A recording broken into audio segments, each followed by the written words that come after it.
Want to grab a copy of the Steambird? We know our Fontanian friends love a little drama. There's no way they let their readers down.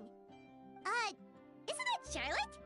And standing next to her, surely that can't be Kinich? How about... Lost treasure resurfaces at last. Behold the beauty of the Remurian teacup.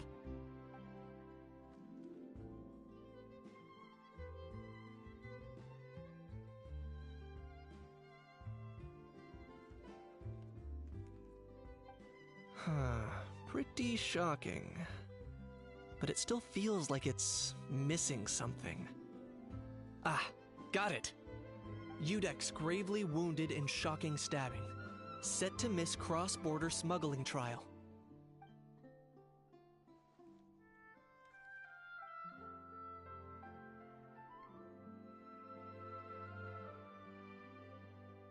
Huh?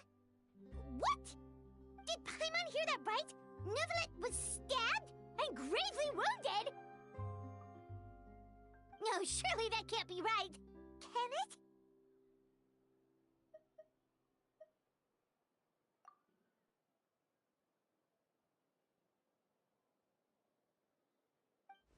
So I see they haven't fixed, oh, not fixed, but I've seen they have not gotten all the voice actors back, so I guess it's Charlotte's turn for not having a voice, unfortunately.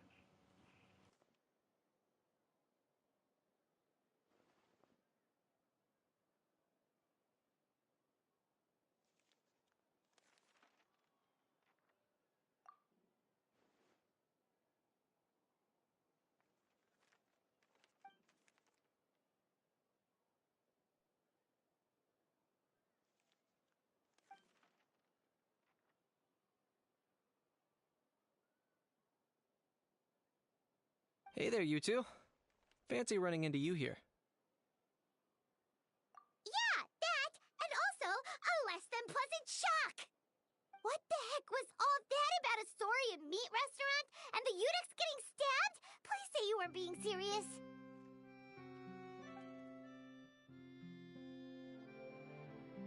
Trading tabloid headlines? Yeah. Charlotte and I were having a little contest to see who could find the most ridiculous fake news stories. Either I got lucky, or I have a knack for honing in on the most outrageous material.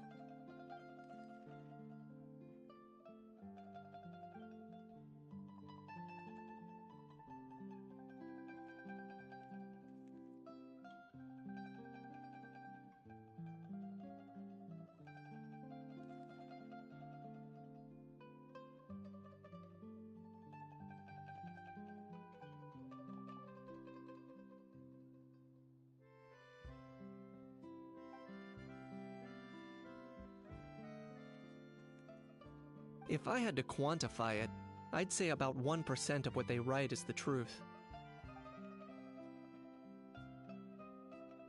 Huh? Him? Lenient? Oh, you gotta be kidding! Ah! Don't get me wrong. I'm not trying to give credit to these so-called news stories for occasionally including a grain of truth. All I'm saying is, even the wildest leaps of the human imagination are always rooted in reality. You mean all those fake headlines you mentioned actually do have some basis in fact? Sure they do. For instance, there was in fact a smuggling trial recently. Considering the amount of speculation surrounding the smuggled goods, it's no wonder there are rumors about restaurants serving saurian meat or teacups being unearthed from ancient ruins. But in reality, the goods in question were simply a few ancient relics dug up from ruins in that land. Rest assured, no saurians were harmed in the process.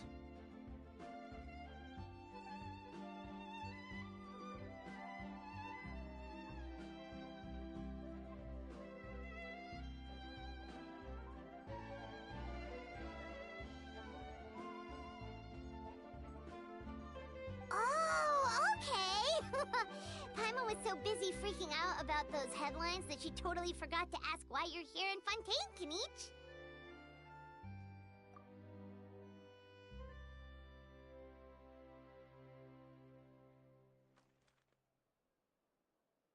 It was a pretty open and shut case, and my testimony in court was clear enough.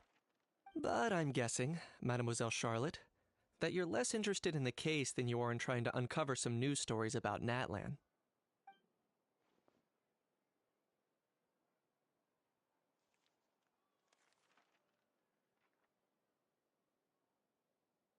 I appreciate your kind invitation, but like I said, storytelling isn't really my forte.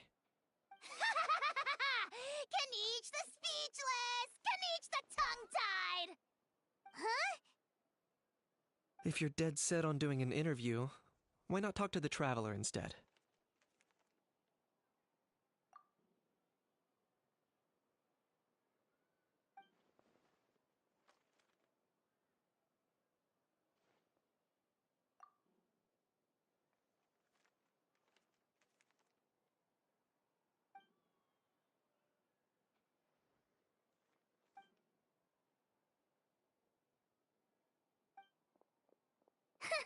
Charlotte never stops, does she?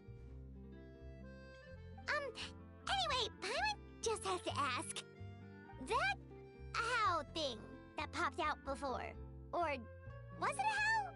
It kind of looked like a howl, but at the same time... Oh, that thing. Yeah, that was a howl. Huh? What's up with him? Like, he's still noisy, but he's way quieter than before. It's like he's trying to hide or something. Could be. Not acclimatizing? Aw, poor Almighty Dragon Lord is not feeling well. Too bad he can't come out to argue back. What do you mean? There's nothing physically wrong with him. It actually has to do with a strange law we learned about after arriving in Fontaine. Apparently, it's forbidden Is to it because of the release forbidding flying object for within Fontaine flying? city limits during the first 3 days of each month.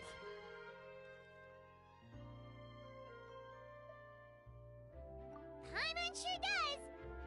Paimon's been down this road before. There's an easy solution.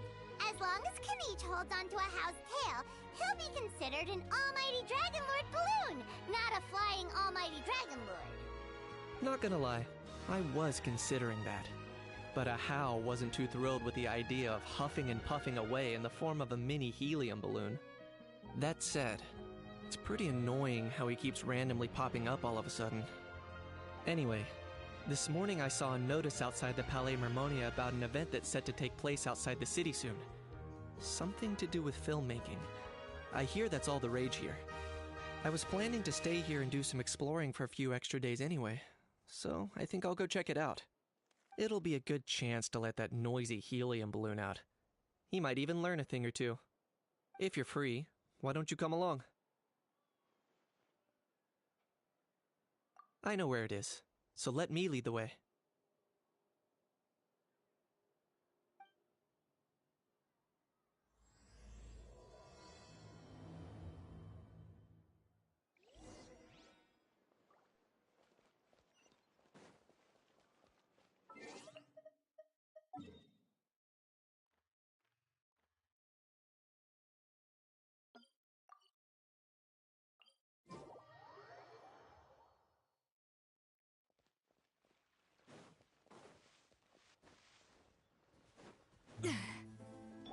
Full throttle!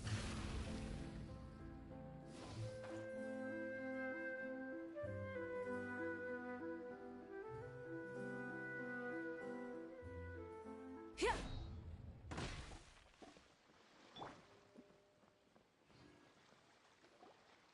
Looks like I remembered correctly.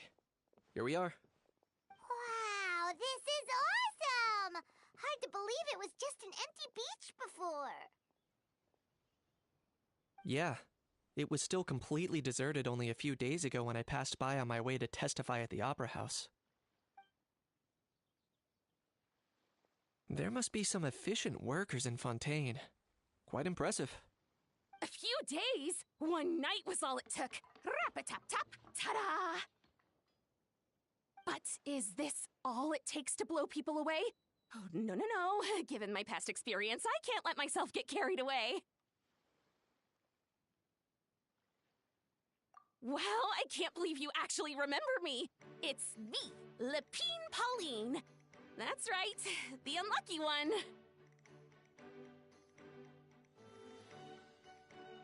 Of course! How else would we have managed to build Fantasyland in a single night? Fantasyland? At least that's how I like to think of it myself. A magical land of fantasy, the stuff of film buffs' dreams. I know it sounds like I'm laying it on thick, but that really is the goal here. As you can see, the theme of this amusement park is Fontanian filmmaking, a place for all film lovers to come together and co-construct a world of dreams. Co-construct? Well, that's a relief.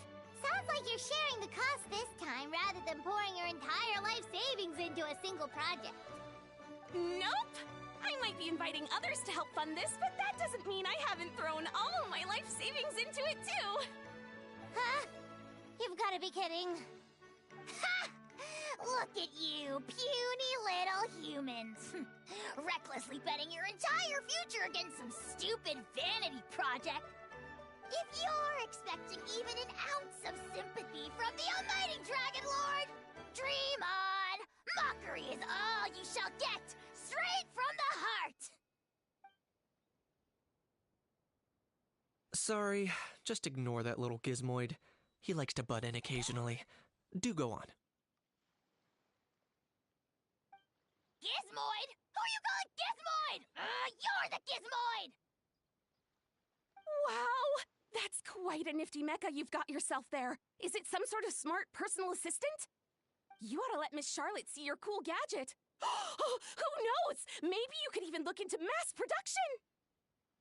Mass production?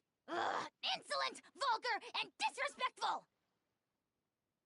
I, the almighty Dragon Lord, am one of a kind! There has never been another like me, nor will there ever be!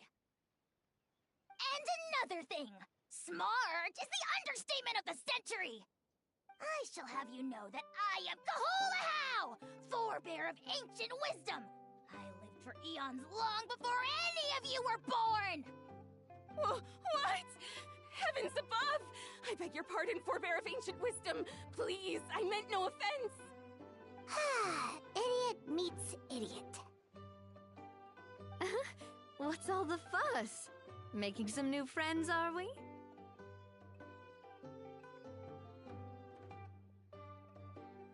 Miss Navia! Allow me to introduce the star behind all the work that's gone into this venue. Miss Navia, president of Fontaine Spina di Rosula. Hello, everyone. Partner, Paimon, how have you been lately? Hello there. I'm Kanich. What about me? What about me? My useless servant can't even give me a proper introduction. You think someone yelling their name out in the middle of a public street really needs an introduction? He's not wrong. I caught yours just now, in fact. So, you must be the almighty Dragon Lord, Mr. Ahau. It's a pleasure to meet you.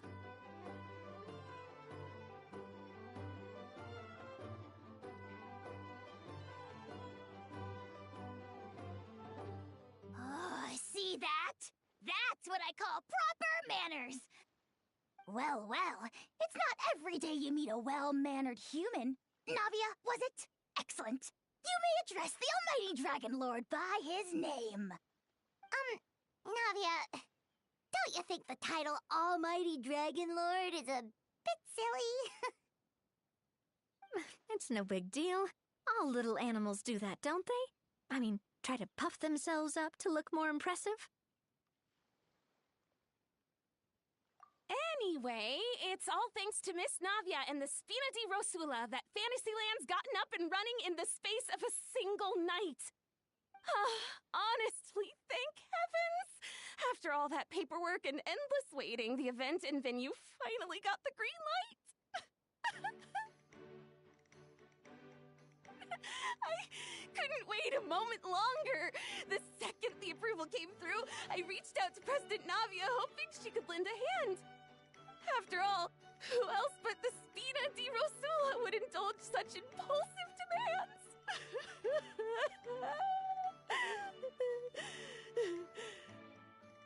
Sorry, traveler.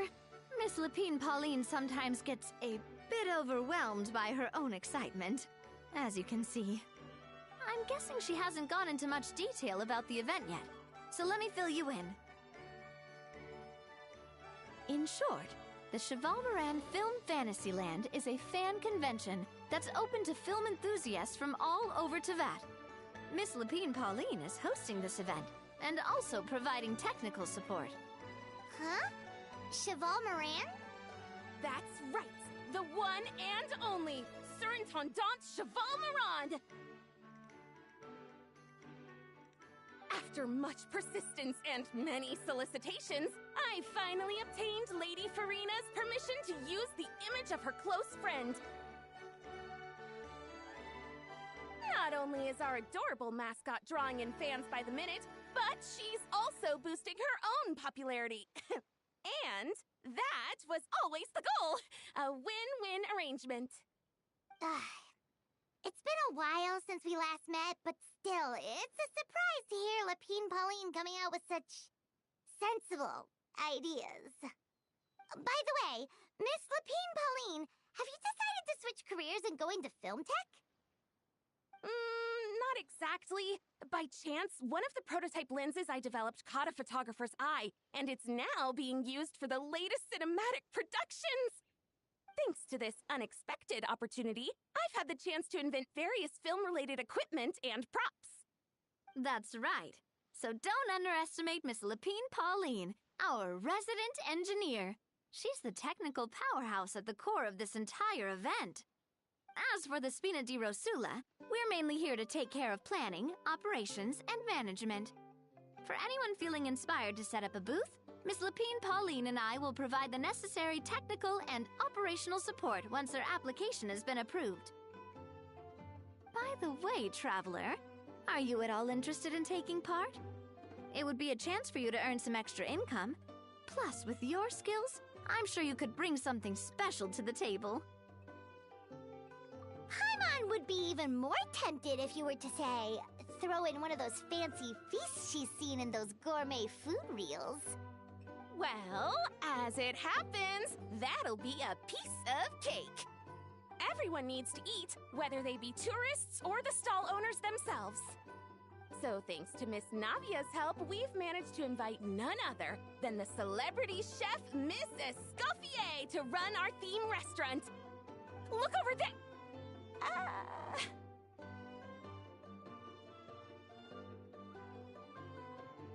You!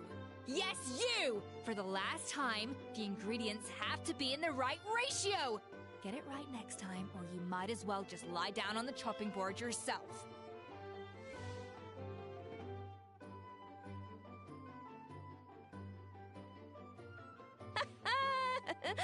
She seems a bit busy right now.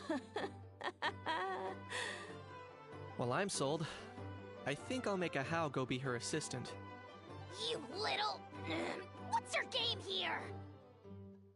Demoiselle, sorry to bother you, but there's an issue over here that requires your personal attention. Apologies. Looks like it's back to work with me. Please feel free to take a gander at what we've got. Anyway, if you're interested in taking part, come find me later.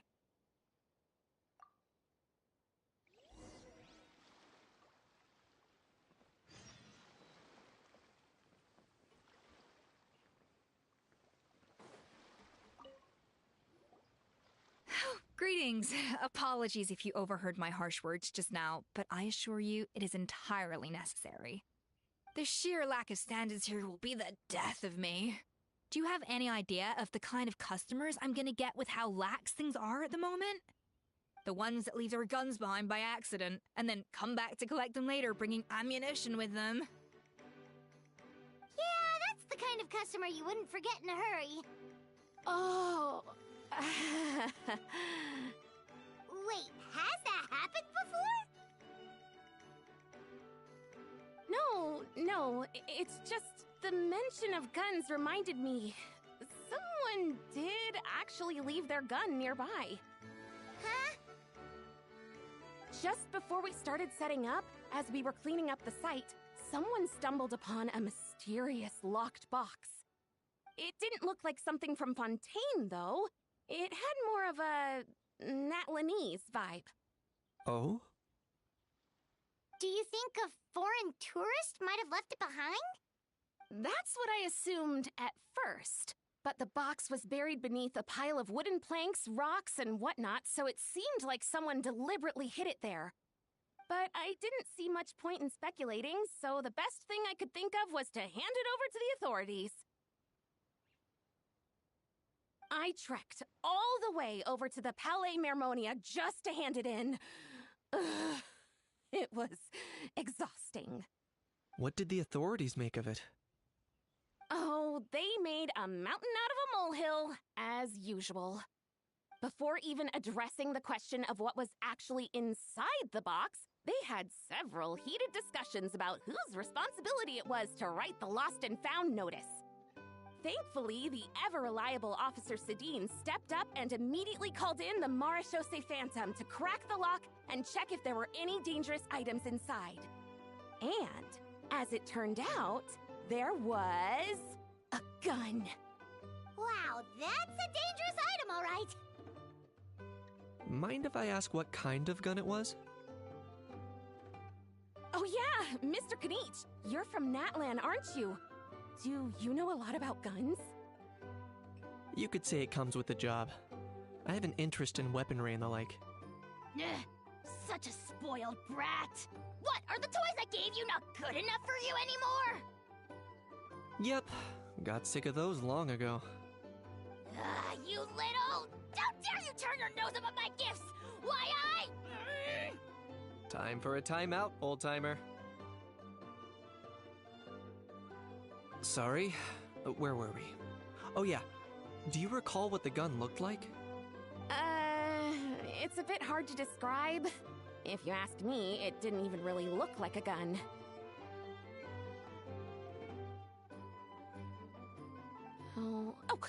Give me a second. I'll knock out a quick sketch.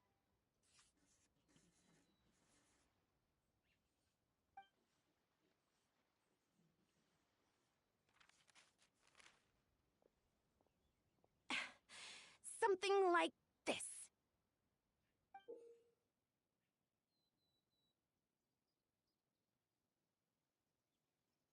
Whoa, it's so neat and precise!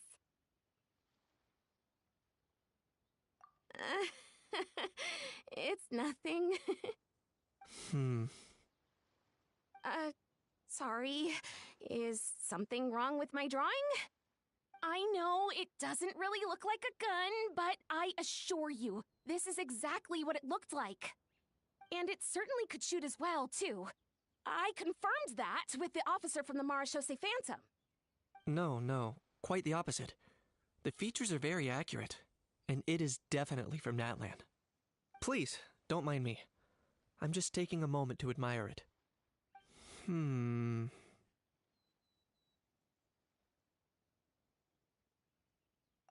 should be the one thanking you. Thank you, and everyone else for your support. Don't mention it. Besides, we haven't really done anything. Not at all! The buzz and excitement you guys bring is exactly what this event needs. Oh dear, I'm starting to feel a bit guilty watching everyone else toil away. Guess it's about time I got back to work too. But just before I go, one last thing. Traveler, it's wonderful to see you. Here's to a successful collaboration!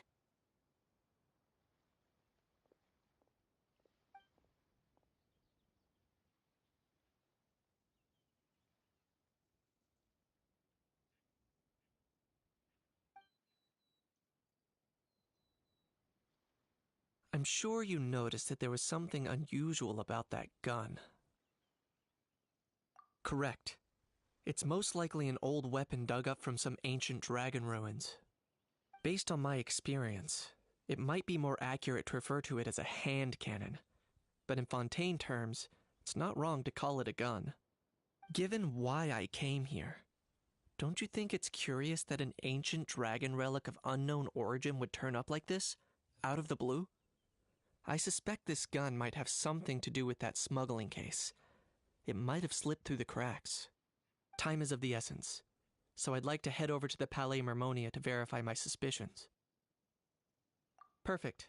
Then we can head out right away. Or, if you want to catch up with your friends first, I can wait.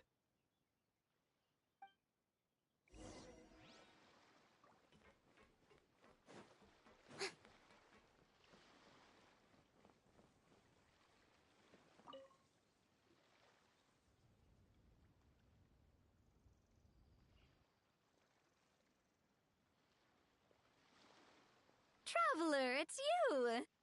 Ready to join the Cheval Moran Film Fantasyland crew? It's time, dear partner and Paimon, for us to turn our attention to the Cheval Moran Film Fantasyland. As I mentioned, the park was started up by enthusiasts who brought in the Spina di Rosula to handle the planning, construction, and operations. Of course, enthusiasts aren't typically all-around experts. They usually stick to designing the event booths. We, for our part, handle long-term operations and develop standardized strategy guides for the different activities.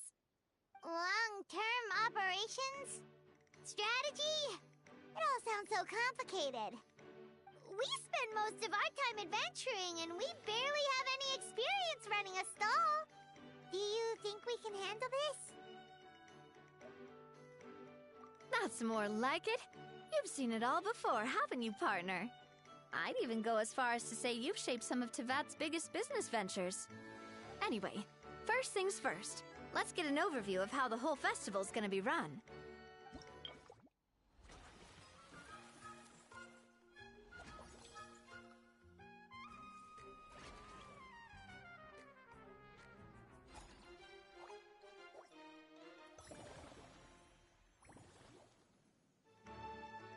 As you can see, our Fantasyland's a bit like a sugar-free macaron right now. Several areas are still under construction. The Spina's only been able to hire a limited number of craftsmen. Besides, we don't have enough experience to handle multiple projects simultaneously. That's why I chose to adopt a time slot-based planning method, so we can focus on specific tasks during each designated period. Upgrading facilities, expanding the venue, hiring staff. All of this requires funds and time slots to accomplish. So, it's our job to allocate precious time slots in each business cycle to the most worthwhile tasks. As we attract more guests and earn money to add to our funds, we'll also be able to work more efficiently, which will allow us to divide each cycle into finer time slots, which will let us get more done. So we'll be limited in the decisions we can make and tasks we can focus on within each time period. Which means we have to use our limited actions and Mora to earn even more Mora. Kinda like playing chess or cards then. Cooking up a strategy in advance is gonna be key. Paimon thinks she just about gets it. How do you feel about it, Traveler? Yep, come on, we can do this! You mentioned standardized strategy guides just now. Does that mean there are non-standard ways to take part too? Of course. Film and entertainment mean different things to different people, and there's gonna be a wide range of exciting activities for people to try out. If we're not careful, some visitors might wander off and end up getting in trouble, and others might pick up dangerous props by mistake. To avoid confusion, we need to create a standardized strategy guide for each activity. Just think of it like a walkthrough. Wow, if we're the first ones to test out the activities, who knows what surprises there could be waiting for us. But if we hit a tough spot, we'll just have to rely on our skills to carry us through. Hopefully it goes without saying that I'd never put you in danger, partner. I I carefully checked all the existing activities before you arrived, and I can assure you that they're all perfectly safe.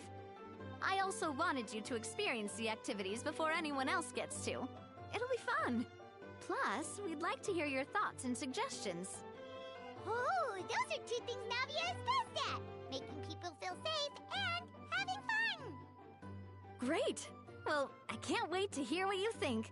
Your input is super important to us. All right then, let's start with Eclectic Escapades and put our first guide together.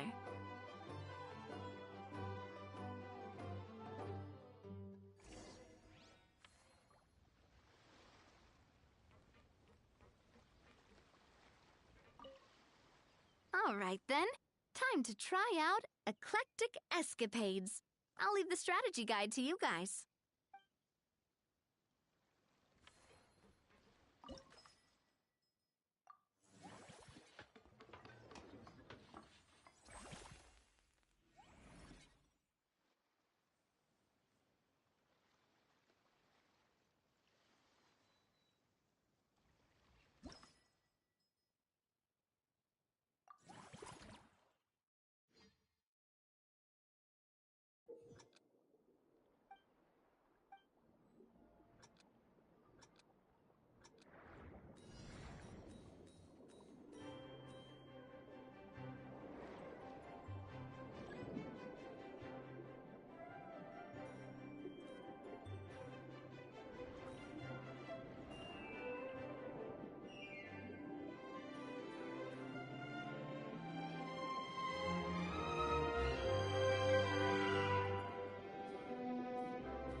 Both of you seem even more excited than before.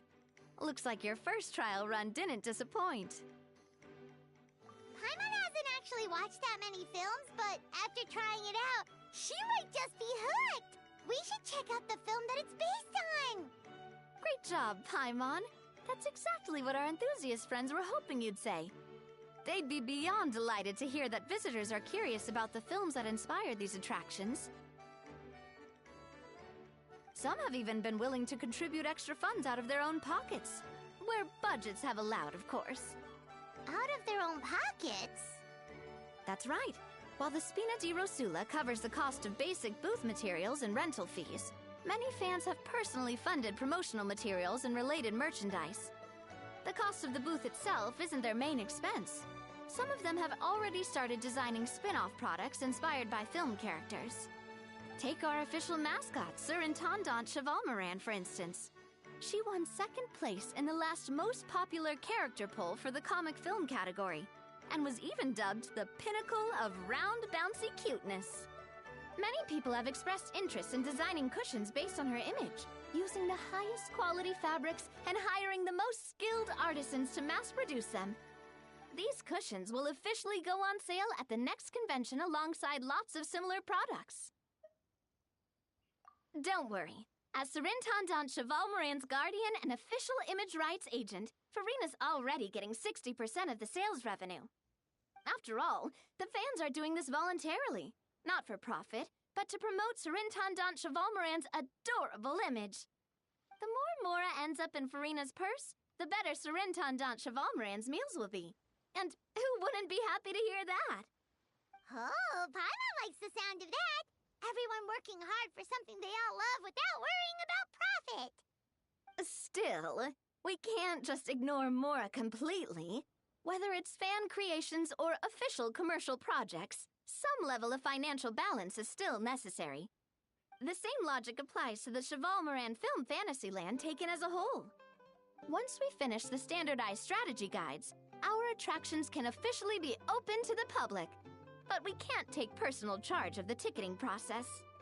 There's plenty of work to do at the various booths, and the park itself is a work in progress. We'll need to assign dedicated employees to maintain and manage each attraction. There's a recruitment section on the park's bulletin board. We've received many applications, and each candidate has their strengths. Our job is to match the best candidates to each attraction based on their overall performance. Once assigned, the staff will keep the attractions running, ensuring a continuous revenue stream. Wait, so we've suddenly gone from being playtesters to heads of human resources? That's definitely a first for us. Just don't hold everyone up to your own standards, okay? You can't expect everyone else to be as capable as you.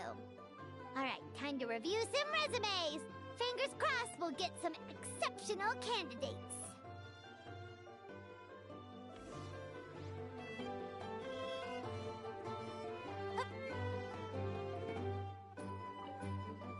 When reviewing resumes, pay attention to each applicant's area of expertise.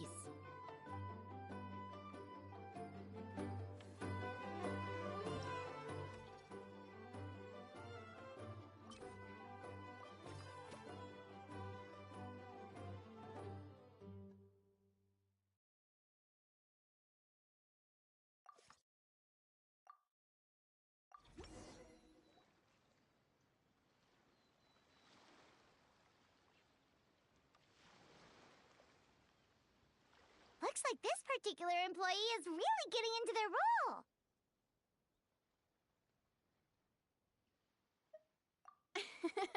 You're both doing great.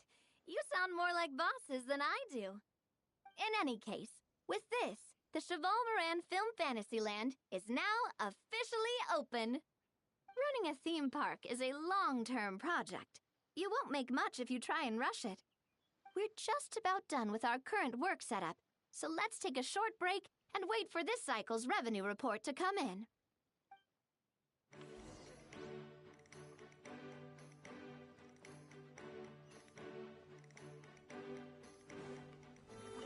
The fresh vegetables from the new batch are exceptional quality.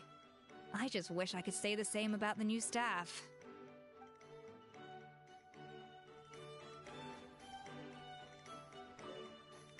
Well, this cycle of operation sure got us off to a good start. On to the next one.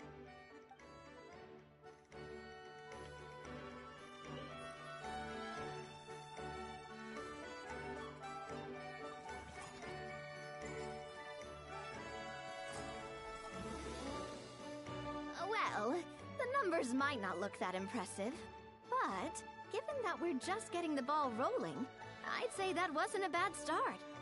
Building on this momentum, we must consider rolling out more unique business strategies during the next cycle. To draw in the crowds, I've invited one of Fontaine's very own celebrity chefs, my good friend Escoffier. She'll be performing right here in the amusement park's restaurant. On that note, let's go catch up with her. So, is the restaurant part of our business strategy too? There are so many layers to this operation.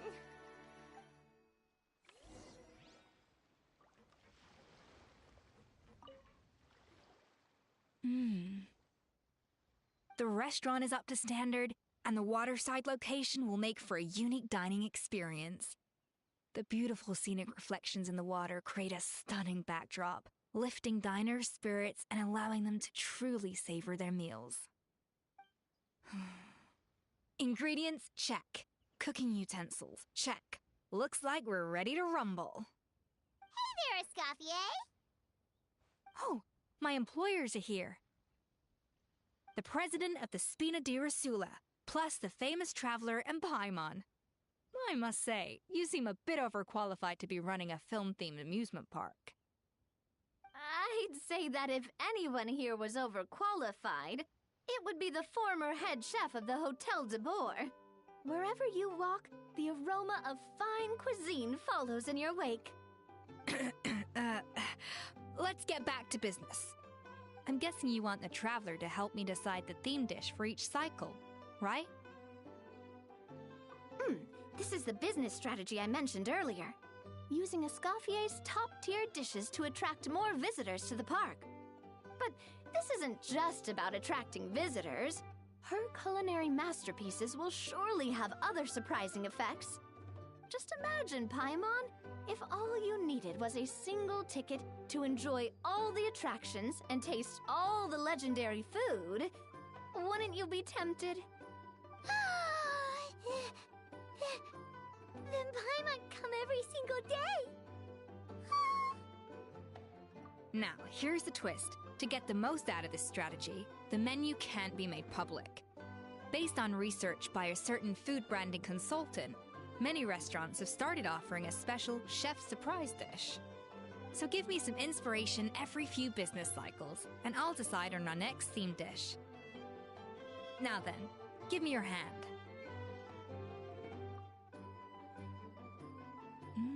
A warm and energetic feel. Your hands are calloused from wielding your sword, but still quite delicate. When you grasp its hilt, it's like you're holding the bow of a violin. A sword, then. The theme this time shall be strength. All right, let's find out what strength looks like in gastronomical form.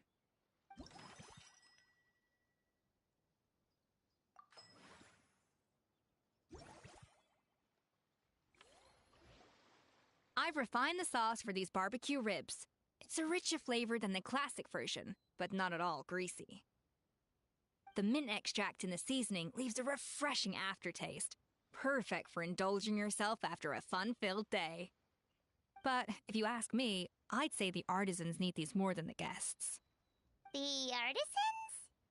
As I'm sure you've noticed, this park isn't quite finished.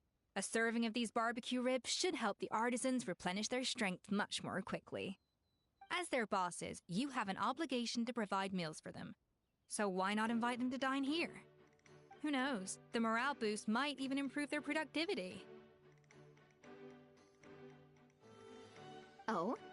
If I recall correctly, you once served up some special fish and chips for the porters over at the Fleuve Centre. For several days after, the workers were all incredibly efficient. They'd finish 8 hours of work in just 5. And then, because they clocked out early, they'd come back completely refreshed the next day. Then there's no time to lose. Go invite the artisans over while these ribs are still hot. I'll prepare some side dishes and desserts too. That's a great idea! You really live up to your reputation, Escoffier. Looks like these themed dishes are gonna make a huge difference after all. We'll have to make sure we check in with you regularly. The artisans are pumped and ready to roll thanks to that themed dish. And perfect timing, too. Let's take this chance to take the facilities of our eclectic escapades to the next level.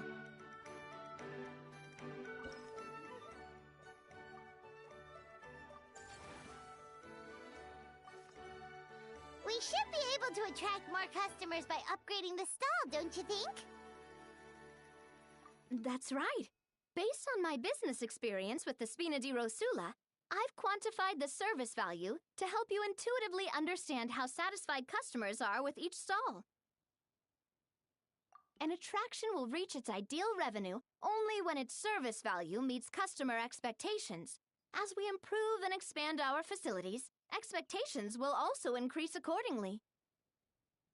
When that happens, we can deploy more capable employees or invest funds in training to enhance our employees' skills.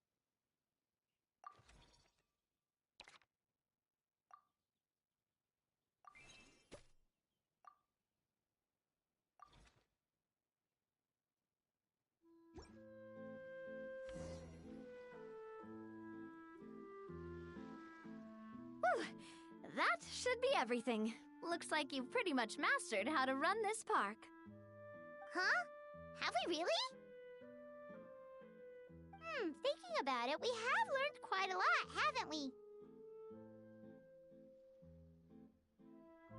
Oh, not at all. I wouldn't say I taught you much. Your intuition's been guiding the way mostly. I imagine long-term operations sounded like a scary prospect the first time I mentioned it, huh? But don't let that scare you. Just break things down into smaller steps and tackle them one at a time. Even if you're not a genius or naturally gifted, you'll get it done in the end. Whoa, seeing her own progress has really got Paimon fired up! Actually, she's gonna jot your words of encouragement right down. From here on out, we'll be running the Cheval Moran Film Fantasyland together. Let's make it a big success!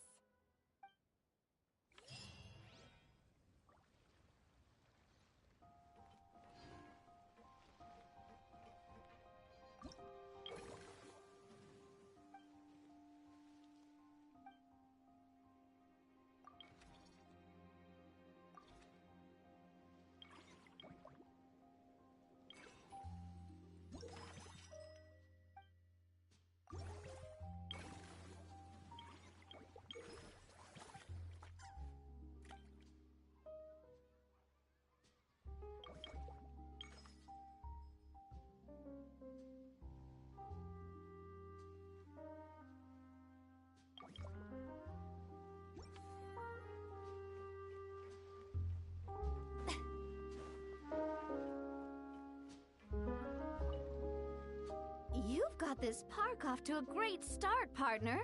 The ball's really starting to roll, huh? I can't wait to see how it'll all turn out.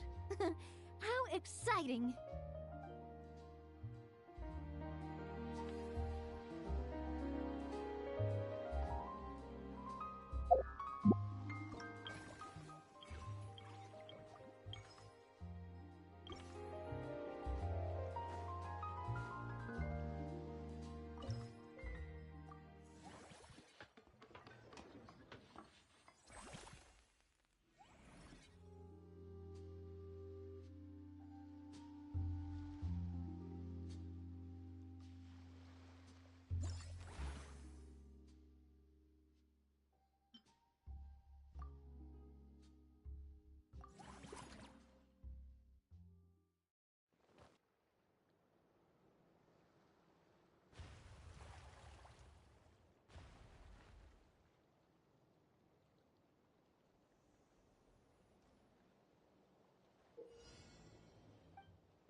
Oh, man.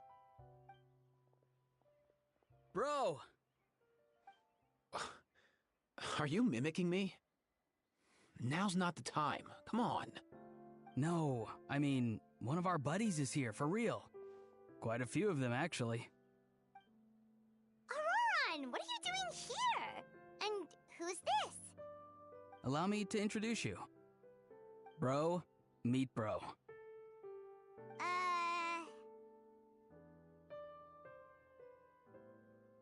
A bro who heals other bros. Ah, that bro. Nice to meet you, bro. You guys. Please, if Paimon hears the word bro one more time. Oh, I'm so sorry, Paimon.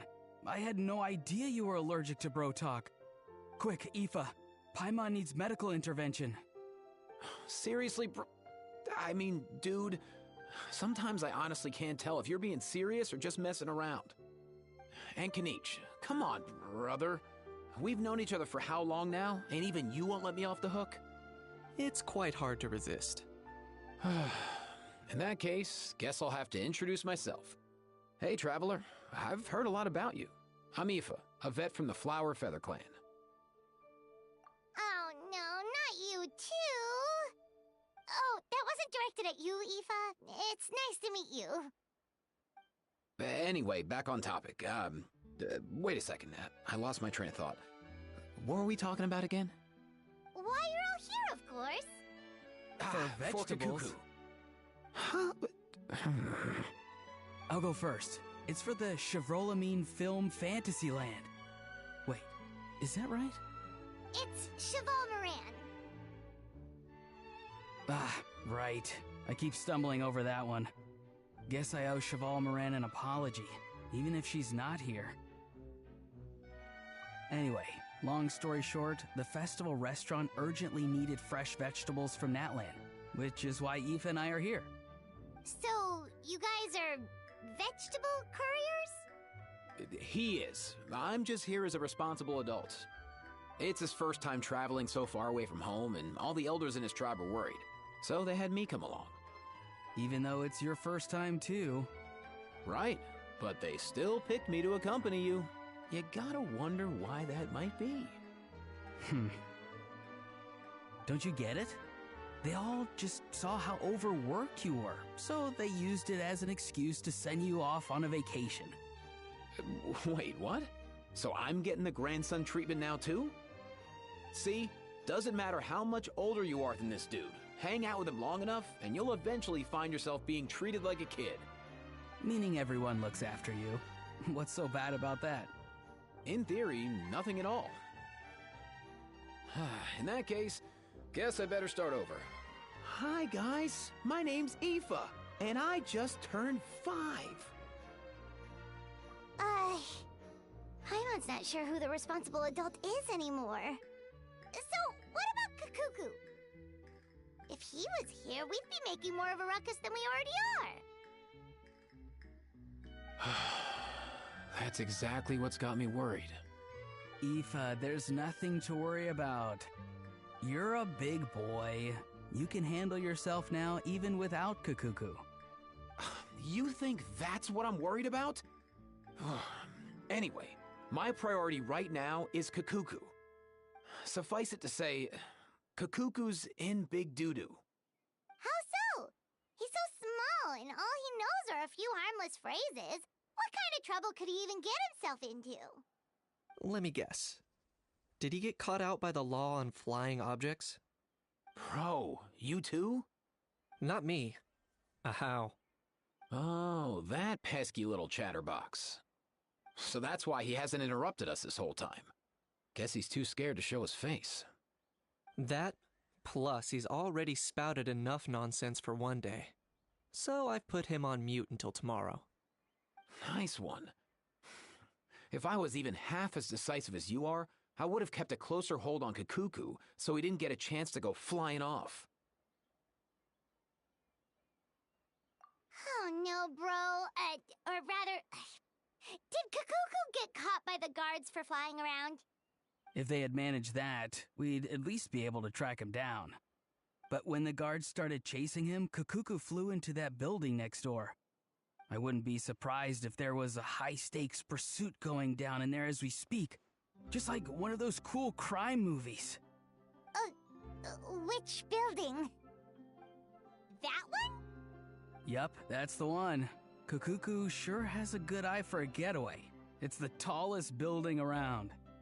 I may be able to fly up pretty high, but checking every last window would still take quite a while. As for Aoife, well, let's just say he's not flying anywhere without a Saurian. Sorry about that. Not like it's my fault, though. You don't have to apologize on my behalf. Wait a sec.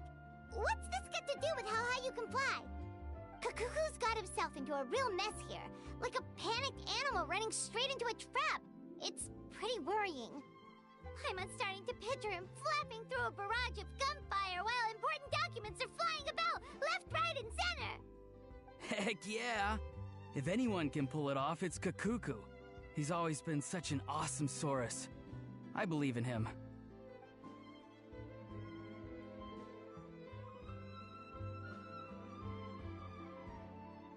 For real now? Do you even hear yourself, bro? Of course I'm for real. I'd never make light of something like that. All right. Everyone's an awesome Saurus. Well, the human version. But our priority right now should be to go in there and check up on Kakuku. Leave it to us. You sure? Wow, awesome. That'll be a huge help. And if Kakuku doesn't listen to you, I give you permission to pull out a couple of his feathers. Wait, since when was that up to you? Well, then it's your call, bro. All right then, if Kakuku doesn't listen to you, I also give you permission to pull out a couple of his feathers. There you go. If he objects to that, tell him to come find us. He won't. Trust me.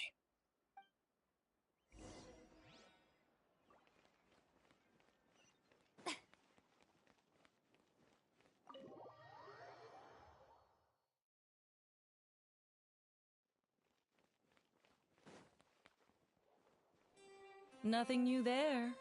The first few days of every month are always noisy. What's all that commotion? Are they arguing in there?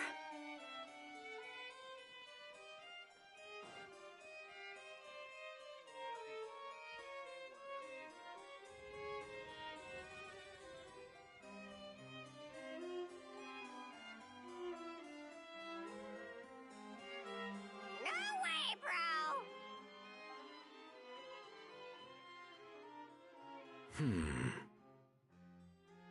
Did he say he came from Natlan? No. Get out of here! I can understand his words, just not what they mean. Oh no.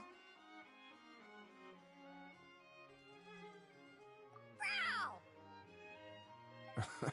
He keeps repeating the same things over and over again. Oh, you know one another.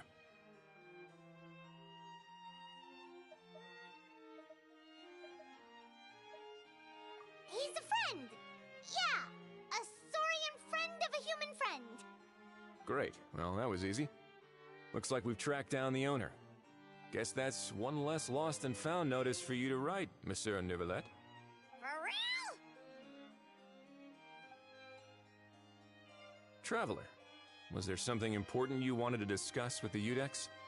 I'm just about done with my business here. Need me to step out? Stay and hear them out first. Perhaps it will have some bearing on your own work. If I'm not mistaken, you are the same Mr. Kanich who served as a witness in the smuggling trial? I take it there's been a further development in the case. That's right. Very perceptive, Mr. Udex. So you've met Neuvillette before? Well, wasn't the trial overseen by another judge? I've seen his photo in the papers. But as for this other gentleman... Allow me to introduce you to Mr. Wriothesley, administrator of the Fortress of Meripede. Or in layman's terms, Fontaine's prison warden. Please, feel free to share anything about the case. There's no need to keep anything from him. Pleasure to meet you. Pleasure to meet you! Wow, that sounded just like me. But should we really discuss official business in front of the Saurian? Oh, wow! Oh, no! I believe he said... Or rather, I suppose he meant that he'll keep this to himself. Though I should mention, Mr. Kukuku, that we will have to ask you to sign a confidentiality agreement. Sure thing,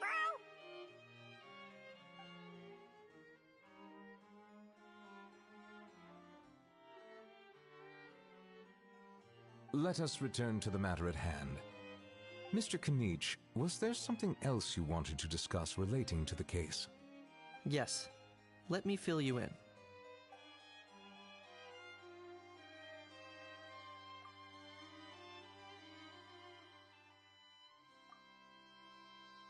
Wow! It really is exactly like Lapine Pauline's sketch! It must be all that practice drawing engineering blueprints, huh? So if it's true that this weapon came into Fontaine alongside the contraband from the smuggling case, then there's a high chance we overlooked a suspect. That's exactly my line of thought. I see.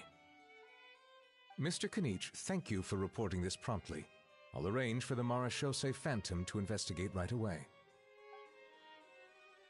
We should begin by questioning the prisoners in custody. Wrightsley. I'll sign off on the interrogation request. Don't you worry. That would be much appreciated. It's lucky that the Palais Mermonia wasn't scheduled to release any public bulletins today, and that this guns lost and found notice hasn't been written up yet. In other words, the news hasn't leaked. I'll be staying in Fontaine for the time being. If there's any progress in the investigation or you need my help, feel free to reach out anytime. Yep, we were just about to go help out with Lapine Pauline's convention. If there's any news, we'll keep you all posted. Marvelous. Thank you all. Well then, all that's left is to...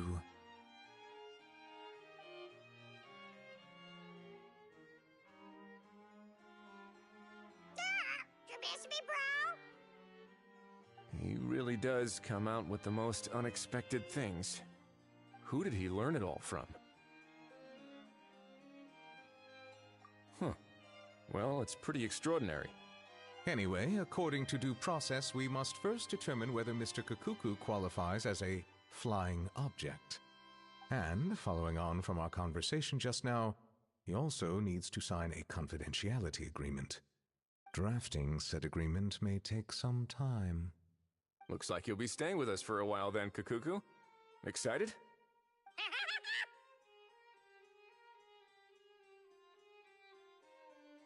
That would save us a lot of trouble. Many thanks. All right then, we'd better get going. No need to see us off.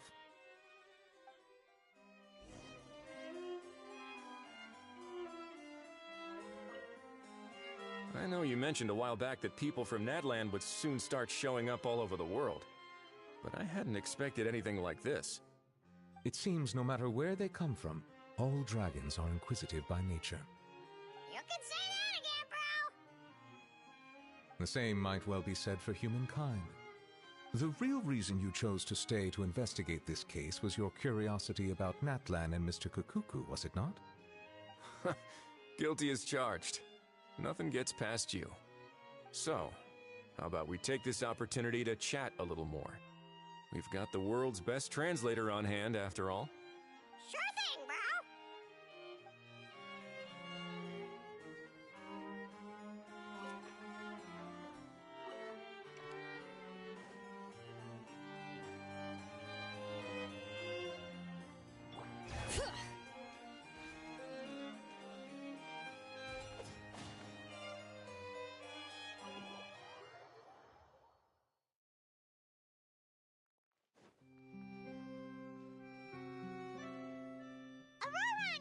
We found Kukuku! What's the situation? How bad is it? Oh no. When I saw that Kukuku wasn't with you, I'd already prepared myself for the worst. Relax, Eva. Maybe Kakuku just prefers high-rise living now. Sometimes you just have to let the kids grow up and make their own choices in life.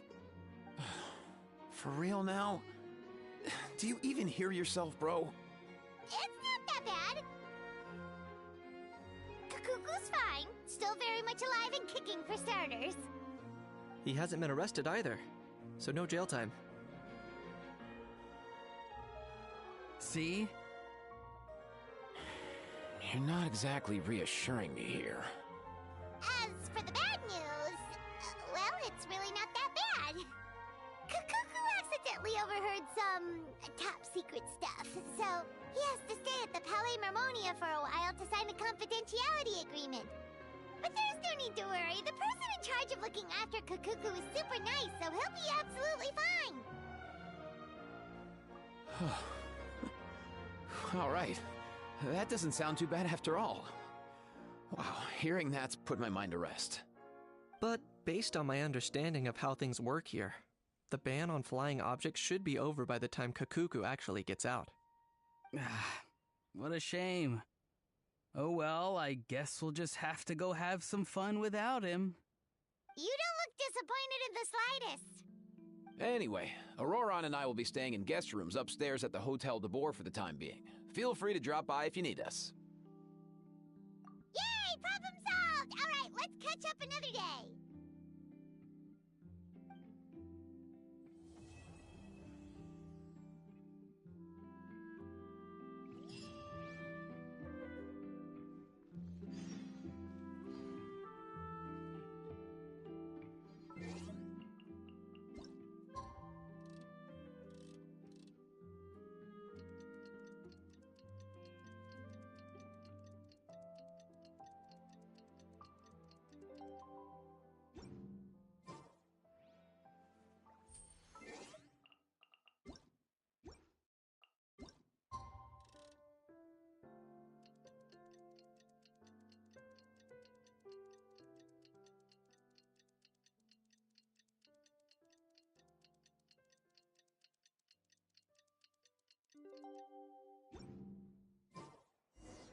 It's been a few days. Ban on flying objects should be over by now. Let's head over to the Palais Mermonia to see how Kakuku's doing.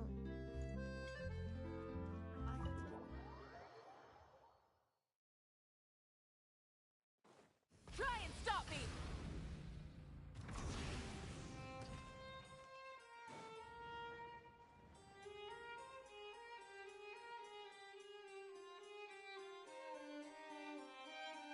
Hey everyone, we're here! Oh hey, my little dudes! Good morning! Oh wow, Kakuku's learned a new greeting! Is that good news or bad news, though? Sorry, I did everything within my power. But so far, I've only managed to teach him how to say good morning. Wait, so that's all you've been up to this whole time? Get out of here! Huh? Okay, so good mornings aside, please tell Paimon there's been some other progress too. Of course. That's why I'm here. Kakuku's not the only one that Mr. Ridesley's been getting to talk. I'm referring, of course, to the convicts. It was nothing. These guys weren't exactly tough nuts to crack. So, what's the deal? After racking their brains, they remembered speaking to an inconspicuous middle-aged man just as they were preparing to pack up and leave Natlan. He was dressed in the manner of the Children of Echoes and carrying a box. Plus, the description matches the one the gun was found in. All in all, he didn't look any different from your average Natlanese traveler. Perhaps seeing that they were dressed as merchants, this man stopped for a chat, inquiring where their goods were headed, and even asking if they could share a boat. The smugglers were very cautious, though. They didn't tell him any specifics. But all this happened before I crossed paths with them. I happened to notice them as they were preparing to set sail. I thought they looked shady, so I snuck aboard, and ended up being carried along all the way to Fontaine.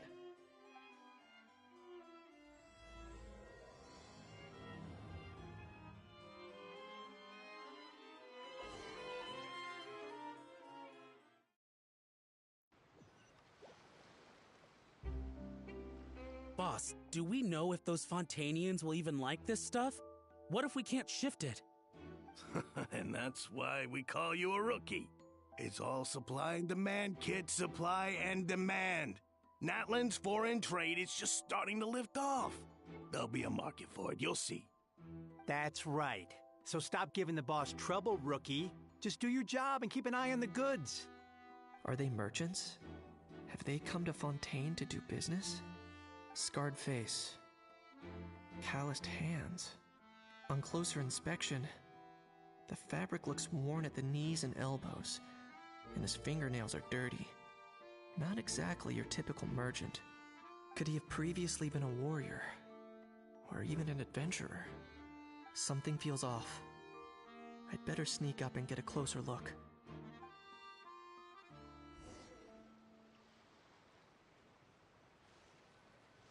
Nice thinking, boss.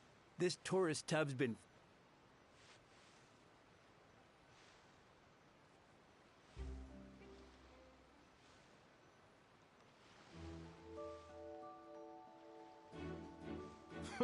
That goes without saying. Big cargo ship would have been too slow, whereas the smaller ones would have been faster but way too bumpy.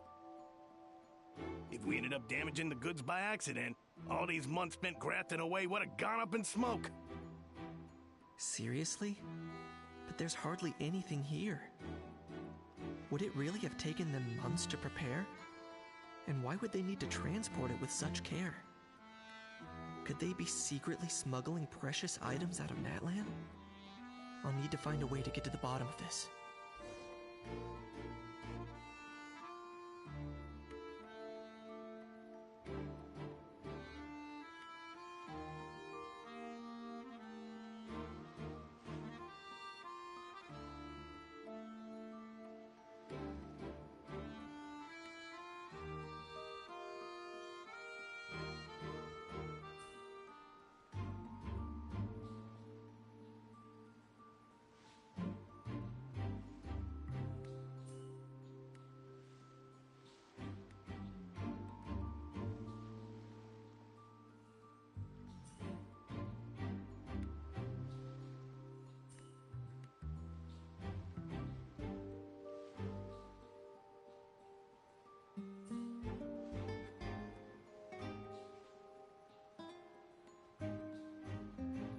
Let's go hear what these criminals have to say for themselves. Sure enough, there are relics inside the box. It's illegal to smuggle such items outside Natlan. Hey, why the long face? You're abroad on business, and you get to do some sightseeing while you're at it. Sounds like a pretty sweet deal to me. You better cheer up if you know what's good for you. I guess you're right. I was just worried I might have messed up with the packing, or that something's gonna go wrong along the way. Oh, pull yourself together. Tons of foreign tourists come traveling to Fontaine. I bet their luggage is full of all kinds of weird stuff. If someone insists on checking it all, just show them the purchase order we had drawn up. Those Fontainians can't get enough of their legalese, so I've heard. They can look all they want. Aha. So their aim is to smuggle in contraband after all.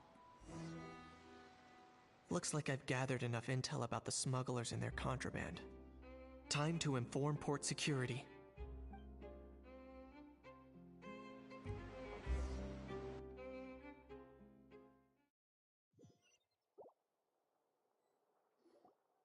So anyway, that was when I went and told the Fontainian guards about my suspicions. After an investigation and a chase, they finally apprehended them and sent them on their way. Well, guess they're headed exactly where they should be. Thanks. Based on your recollections just now... I was completely focused on those smugglers at the time, so I wasn't really paying attention to other passers-by. Yeah, Kanish, you did great! In other words, the person who brought the gun here, the one who lost it, has no connection to the smugglers whatsoever. They were working entirely on their own. Oh dear! Oh dear! Sounds like Mr. Kakuku wants to chime in? He said this elusive individual's actions are positively mystifying. It's a good observation, I quite agree. However, we still know next to nothing about the person. Perhaps we should start by focusing on the lost item itself.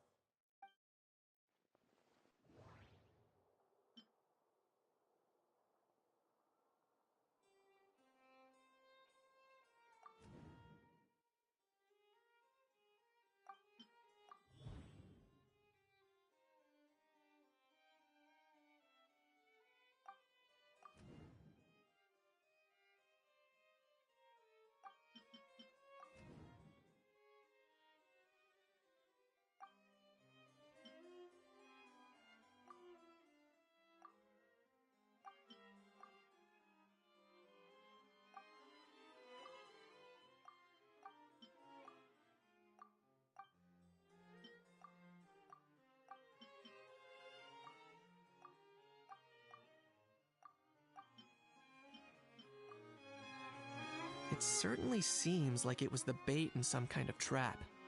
The only question is, why wasn't the bait made more conspicuous? Has something sprung to mind? I just remembered a film I watched this one time. Huh? Oh wow! No way, bro! Hold on, let me explain. Just now, the traveler speculated that this box might have been placed there on purpose, as if the intention was for someone to come pick it up. That got me thinking about those films about kidnapping cases. When they demand their ransom, the kidnappers tell the victim's family to leave money or valuables at a designated spot for someone to come pick up. That doesn't merely happen in films. There have been similar cases in real life. In fact, if anything, it's probably the real-life events that inspired the films. Sounds plausible. Ooh. Wait. This raises the stakes to a whole new level.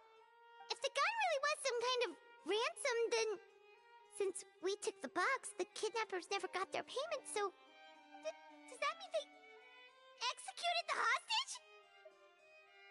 I agree. I don't believe we have a kidnapping on our hands. Selling off stolen goods is extra work that most kidnappers would want to avoid. Unless they're after something very specific, they tend to just ask for cash. Could we be dealing with a kidnapper who's dead set on getting their hands on an ancient dragon handgun? It's not impossible, but the likelihood is very slim. We can discount that possibility for now. And speaking of selling stolen goods, don't you think this looks more like a transaction?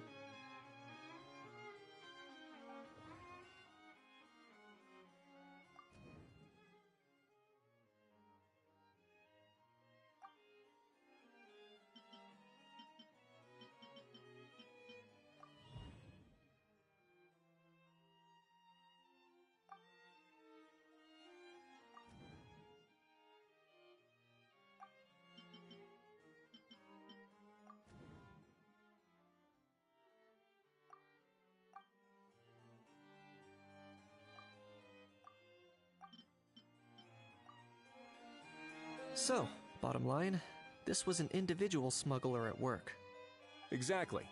And it was the location itself that caused the deal to fall through. The last thing they would have expected was for a quiet beach to turn into a bustling film convention overnight. Not only is the area now packed with tourists, but the Spina di Rosula have a presence there.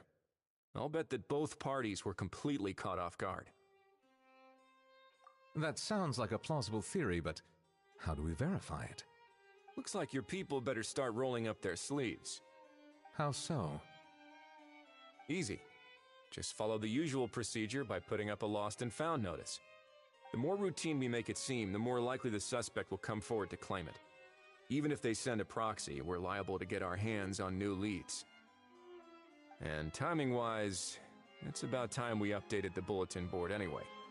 All we need now is a lucky gestionnaire to write up the notice for us post-haste. Ah, so that's what you meant by rolling up their sleeves. In that case, I may as well write it myself. delegating this to someone else would require an additional explanation. Or are you just not used to asking others to work overtime? Is that really a major concern here? Well, looks like I won't be needed around here. At least until the notice has been posted. You could always wait here if you like. The Palais Mermonia serves a particularly fine cup of tea, if that swings it for you. Thanks, but no thanks. I left a very noisy creature with a friend before heading out, so I should probably get back to feed it. Ah, I wasn't aware that you had a pet, Mr. Kanich. Speaking of pets... Get out of here! Out of here! Yep, that's the plan. Out of here indeed. I believe that what Wriothesley is trying to say is, you are free to leave, Mr. Kukuku. Furthermore, it has been determined that Mr. Kukuku should not, in fact, be classified as a flying object. As such, he shall be free to move around Fontaine whenever he so pleases. You're the best, bro! Oh, that really is good news! Travelers, should we bring Kukuku back to Aoife and Auroron? I shall leave him in your capable hands. Indeed.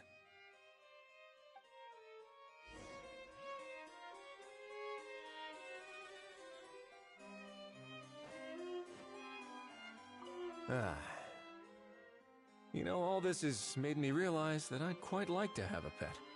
If that proves inconvenient within the fortress of Meripede, perhaps you should consider finding a place in the court of Fontaine. That actually sounds like a good idea. In the past, I always dismissed the idea of buying a property in the city. The prophecy about the floods meant it never seemed like a worthwhile investment. But now... This might be a good time for you to re-examine the documents I gave you regarding your title as Duke. Huh? Citizens with honorary titles are eligible for certain benefits when purchasing property in the court of Fontaine. Really? How about this? You read through your documents from start to finish, while I write up the lost and found notice.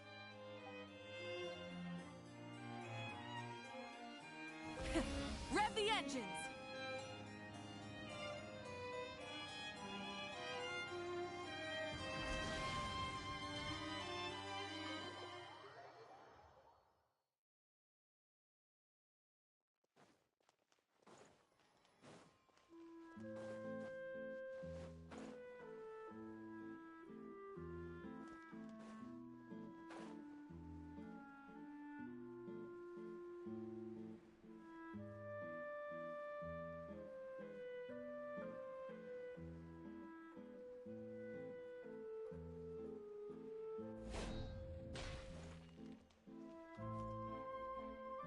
How?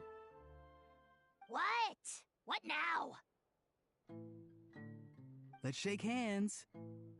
Fine by me. Get ready for a knuckle sandwich! Ugh.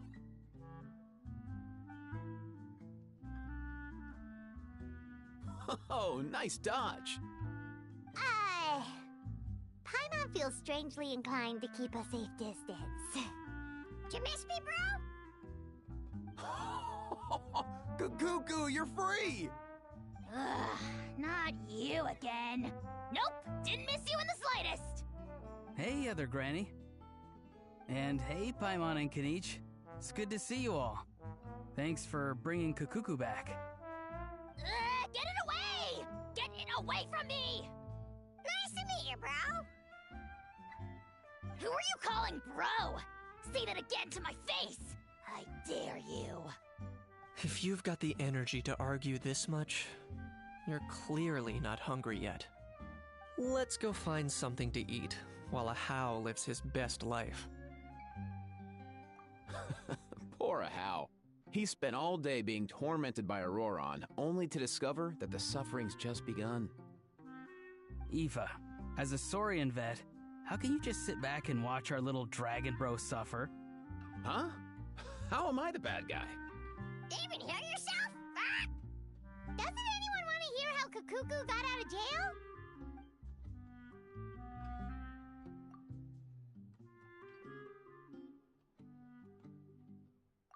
Don't lose hope, Ahau.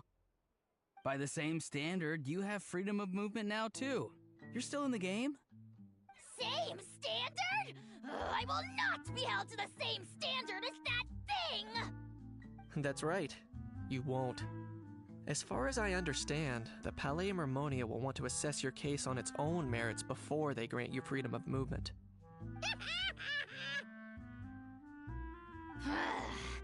Where's that Saurian meat restaurant again? I'm gonna march that little pink balloon right into the kitchen! Yeah, good luck with that, bro. You'll be putting your own neck on the line, too. Also, there's no such restaurant. Anyway, thanks for looking after a How, guys. I'll take over from here. Why you? Between the two, Kukuku wins the cuteness competition hands down.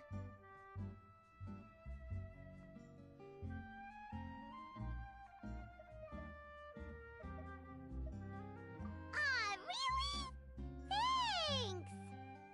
Wait, who are the other contestants, though?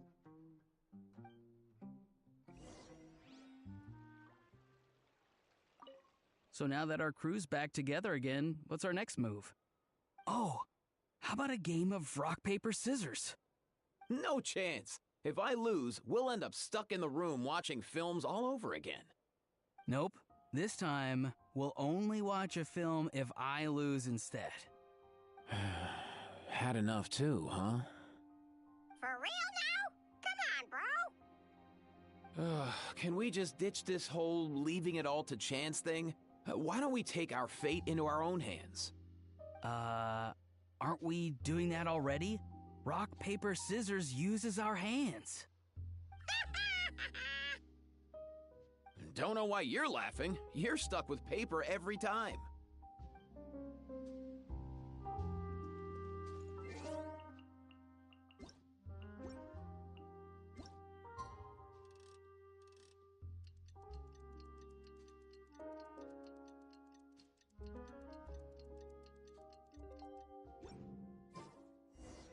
The lost and found notice is up! Maybe we should go hang around the Palais Mermonia to see if anyone shows up to claim it.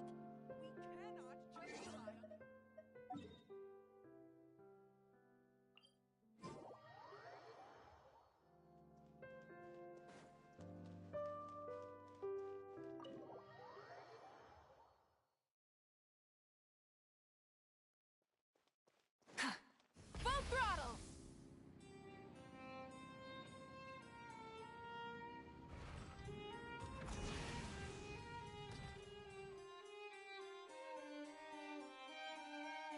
Huh, looks like there were quite a few others with the same idea.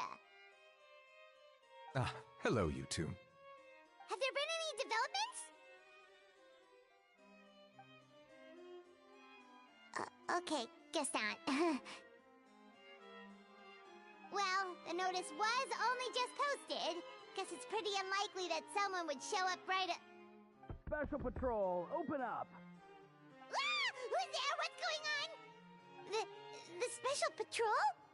I don't think that's who this is. Hey, this isn't the time for silly jokes! Let's go check it out.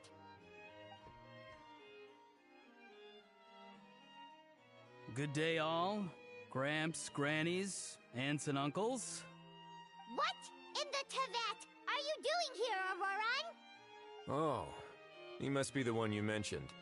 Kukuku's owner? One of his owners. Kind of. But, bro, what are you doing here? I'm here to claim a lost item. Is this the person you saw on the boat, Mr. Kinich? Somehow I highly doubt that. For starters, he just addressed us as Gramps and Grannies. And unless this is the youngest looking middle-aged man in the world, I don't think he's our guy. Huh. Was there something wrong with my door-knocking etiquette? That's how they do it in all the films. That's not door-knocking etiquette. That's the Special Security and Surveillance Patrol doing their job! completely different things! Oh, I see. I figured it was just a polite way of requesting entry to show the people inside you had something important to discuss. Oh, sorry about that. I totally goofed that one up. Give me a moment. I'll go back out and try again. So, Auroron, you said you were here to claim a lost item. What did you lose? Yeah, so basically...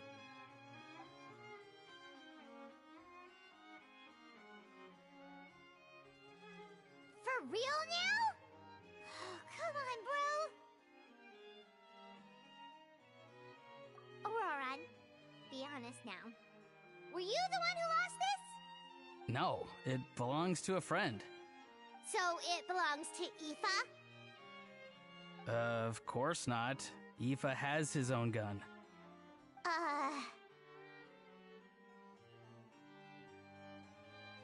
All right then. I knew this wouldn't go well.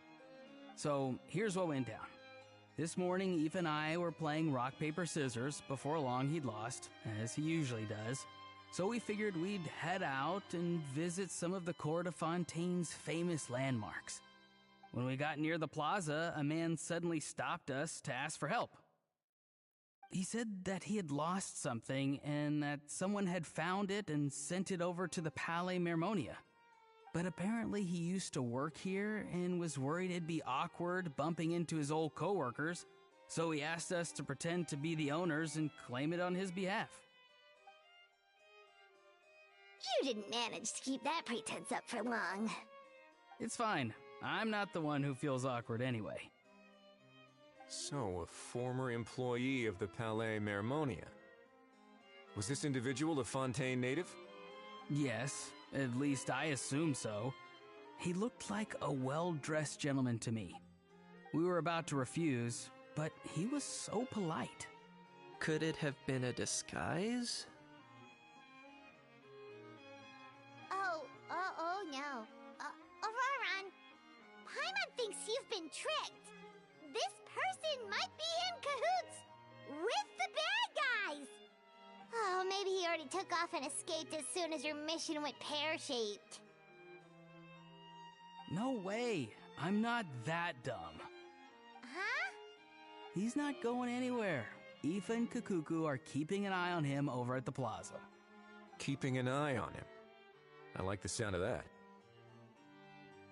In that case, let's hurry over to where Aoife is!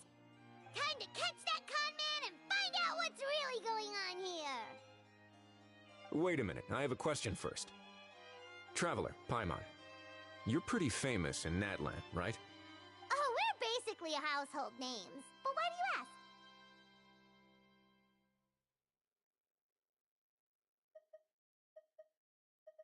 you ask? Would that be a problem? Remember when I said that the seller might be watching in secret? If so, then picking Auroron to do their dirty work was a careless mistake on their part. It suggests that the person who got Auroron to claim the item might not be fully in the know themselves. There are plenty of unanswered questions, but standing around racking our brains won't help. However, I still suggest that the famous faces among us, meaning the Traveler and Kinich, oh, and of course, Monsieur Nivelette too, stay here for the time being. We'll empty the box, give it to Auroron, and then he can claim the item as if nothing happened. I'll follow to check if anyone is watching. I doubt anyone would recognize me anyway, so I shouldn't draw too much attention.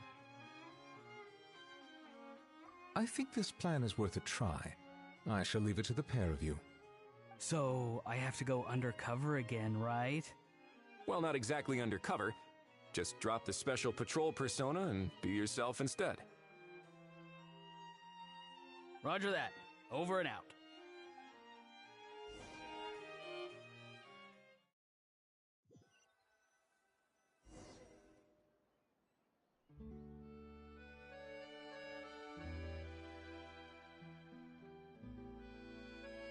No sign of any suspicious individuals around here. Auroron has entered the elevator as planned. I'll head over to the plaza now.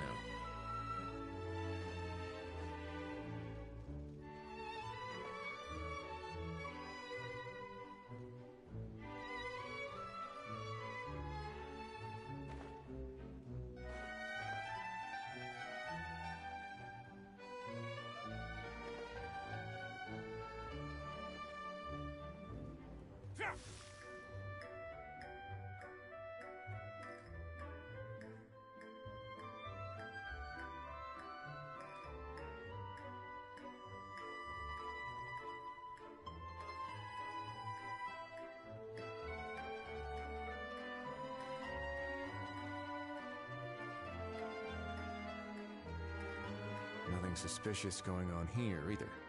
Strange. Maybe we're overthinking this? Oh dear! Oh dear! Stop with the pecking! Stop with the pecking! Please, sir, I'm begging you, do me a favor and get this pet of yours under control! The heck are you on about? Sorry, but he's not my pet. He's my coworker. And I should warn you, he's not too happy with how you're talking about him. What the? This thing has a job? So in that land, they just dish out jobs to any old thing. Uh-oh. Kukuku's not too big on being called a thing either. You're on your own now. I'm sorry. Please, Mr. Kukuku. Master Kukuku. Lord Kukuku. I meant no offense, I promise. All right, Kukuku. That'll do for now. Let me ask him some questions first. Sure thing, bro.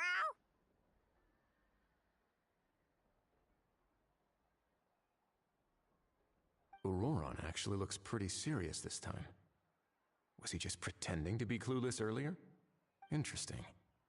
Think I'll sit back and see how this plays out. You actually got it? Wow, didn't think it would be that easy. Ah, excellent. Looks like sending you was the right approach after all. After all? I mean, because the staff at the Palais Mermonia don't recognize you, right? So I got it, but I don't remember promising I'd hand it over. Huh? This thing's pretty cool. I've taken a bit of a liking to it.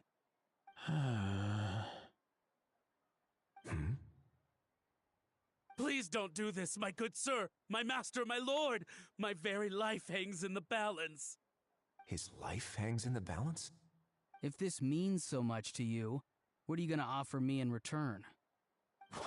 Are you trying to get him to say my life? How'd you know that? Because I watched that film with you. You should drop the act. We don't want a real misunderstanding in our hands. You're probably right. But honestly, I don't know what else to say. Sorry, this is the most myself I can be. Is that enough? Enough. More than enough. Who's this dude?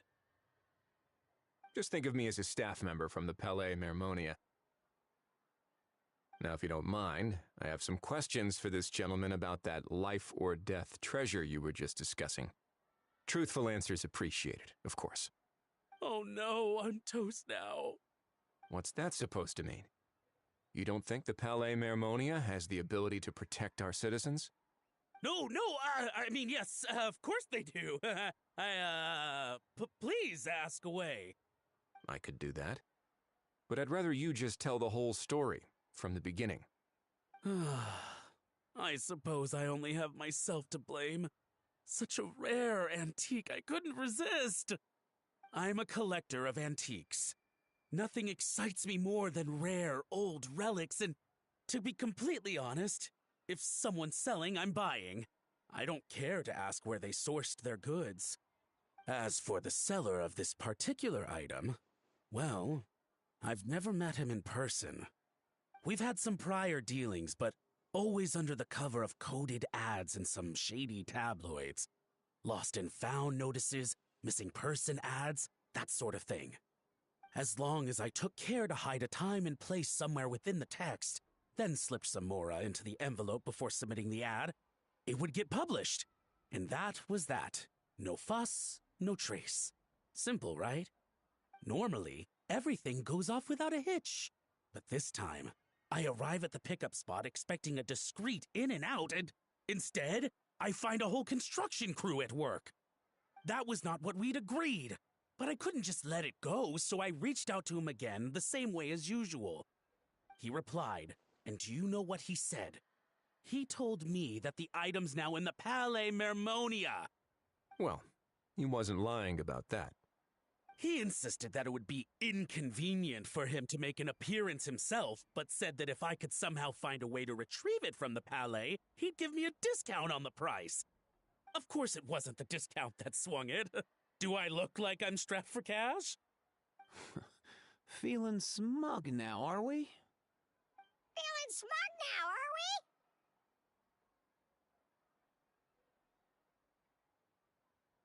we? No, no, please go easy on me. Go on.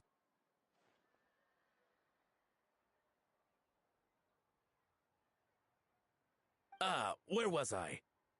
Well, anyway, I thought to myself, seeing as the item itself came from Natlan, it would make more sense if I could find someone from there to go retrieve it. And by a stroke of complete and utter coincidence, I just so happened to see these two young folks wandering around, so I'm so very sorry I underestimated the pair of you. I need you to clear something up for me. You haven't paid the seller yet, correct? And yet he told you to collect the item from the Palais Mermonia. Was he not worried that you just split afterwards? Well, to be honest, though I can't claim to know him very well, he, on the other hand, seems to know my name and where I live. Besides, this is a guy who managed to get his hands on an ancient Natlanese weapon. That's probably not the kind of person I want to double-cross. Fair. That makes sense. So, Mr. Please, just call me Argento.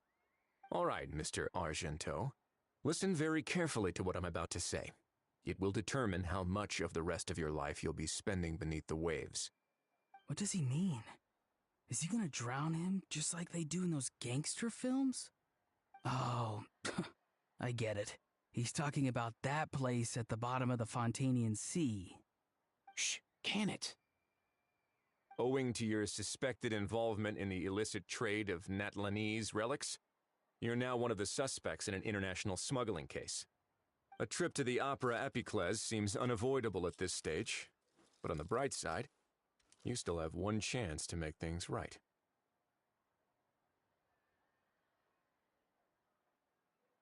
Okay. Do I really? Please tell me what to do. It's very simple. Just reach out to your seller in the same way as usual, arrange to meet, bring the money, and make the deal. Just be sure to let me know all the details. I'm talking time, place, the whole lot. If we can catch the other party by doing this, you'll have gone some way toward redeeming yourself. Understand? Oh, I see. I understand. You shall have my full and unadulterated cooperation. Good. Don't break the law, and don't even think about making a run for it. The Palais Mermonia will be watching you and ensuring your safety.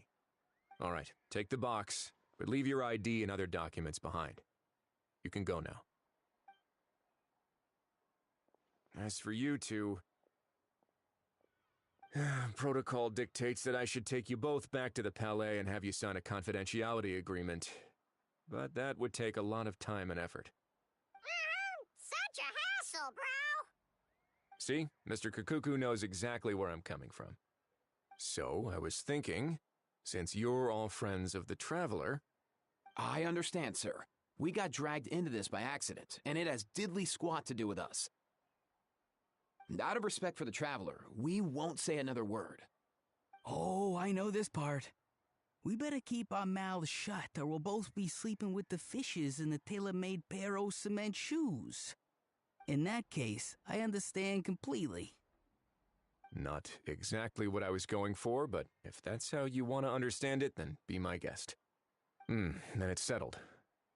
Thanks for your help.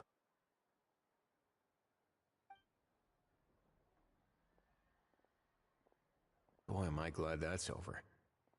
That's enough work for one day. Time to head back.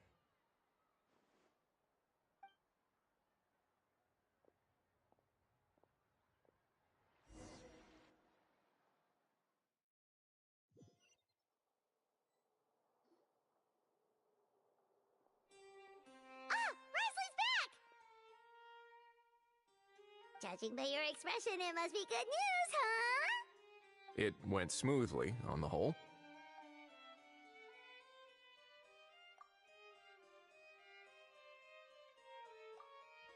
So basically, we hold off until Argento and the other party have set up the next stage of the transaction. Then we plan our next move. Patience will be key. I get that. It's like hunting. I'm just not sure the other party will take the bait so easily. Well, if he didn't need the money, or if he valued self-preservation over making a profit, he could have walked away as soon as the contraband was brought to the Palais Mermonia. On top of that, although he hasn't shown his face yet, he seems to have no followers or accomplices, and he's relying on an extremely limited set of options to push the deal along. So, if you ask me, he seems like someone who cares a lot about his image and has a somewhat high opinion of himself, but lacks any real ability. I almost get the feeling that if he misses out on this opportunity, he won't have any other way of making money. His every move is like a spin of the roulette wheel, hoping that the ball will land exactly where he wants it to. Or, I don't know. Maybe he'll cut his losses and vanish into thin air, and our efforts will have been in vain. At least Natlan will get the stolen relic back, so it won't have been for nothing. In that case, let's hope his arrogance stays in play.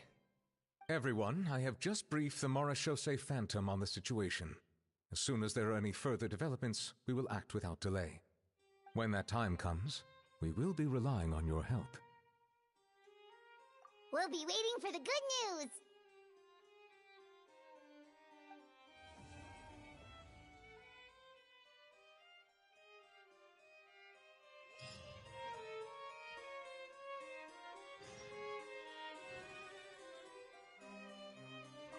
On the topic of kidnapping cases,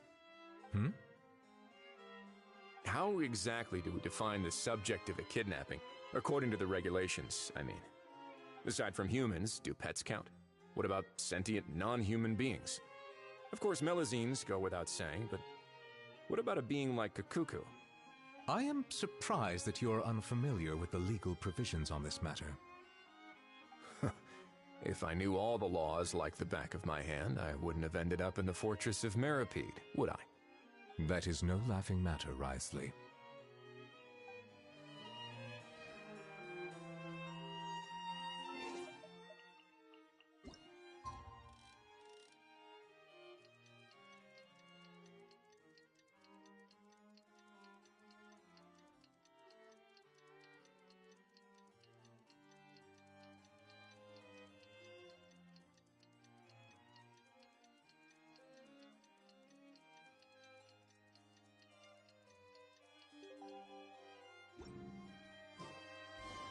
Novelette sent someone to contact us this morning!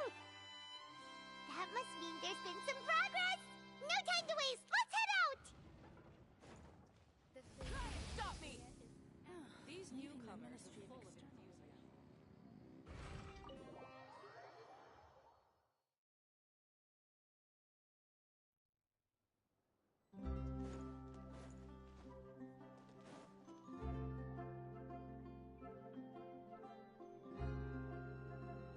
Hey, everyone! We're not late, are we? No, you're just in time. Well rested, I trust? A great way to stay energetic, certainly. We received word from Mr. Argento yesterday, confirming the time and location of the transaction. It'll take place this afternoon, and it turns out it'll be somewhere we all know pretty well, too. The Film Fantasyland restaurant. Oh, really? Huh. He sure does like that place. Seems like you share our concerns, Traveler. Indeed. Capturing someone in a crowded event venue will be much more challenging than in an open area. The criminal might try to blend in with the crowd, or even escape by taking hostages. In light of this, we've had to make additional preparations. As soon as we received the news yesterday, we began coordinating with the Marechaussee Phantom and the Special Security and Surveillance Patrol. We'll be deploying lots of undercover agents on site. If things go south, the safety of the civilians will be our top priority. Of course, fingers crossed, everything will go without a hitch. I noticed a bunch of familiar faces from the previous case, like Captain Chevreuse of the Special Patrol, so I'm feeling optimistic. We'll trust your instincts, then. Oh, yeah, and by the way, we've also been in communication with Miss Lapine Pauline and Miss Navia. The Spina di Rosula will provide support within a controlled scope, so there's no need to worry. The only potential issue is with Miss Escoffier.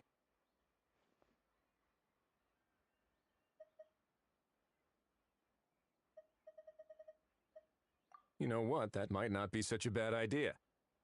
Ahem. All right, no more jokes. Miss Escoffier has made it clear that she doesn't want her restaurant to suffer any losses as a result of this operation. But, well, I have a feeling things might not go quite as smoothly as she hopes. To be honest, we shouldn't have dragged you into this in the first place, and it's caused you quite enough trouble already. The Fontanian authorities should be able to handle the rest from here. But still, I'm guessing you'd like to see how it all turns out. Well then, feel free to head down to the scene, but just stay alert and play it by ear. You won't necessarily have to do anything, unless things go pear-shaped, of course. I'll do my best to ensure that things don't escalate to that point. Of course. There are still a lot of unanswered questions, but our intel so far indicates that the culprit's from Natlan. Plus, I'm already a witness in this case. Might as well see this thing through to the end. That's the Kinich we know and love!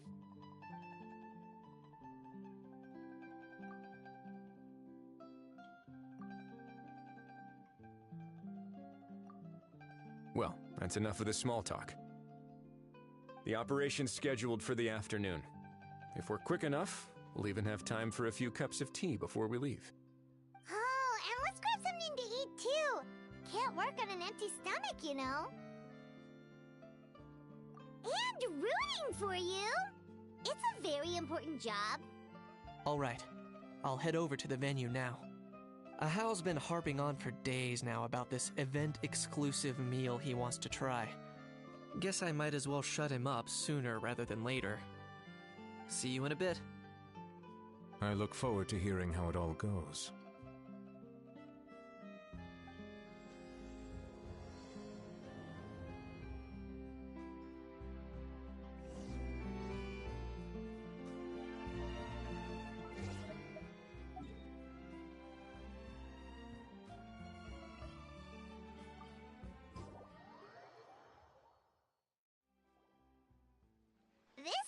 Seems to be getting livelier by the day.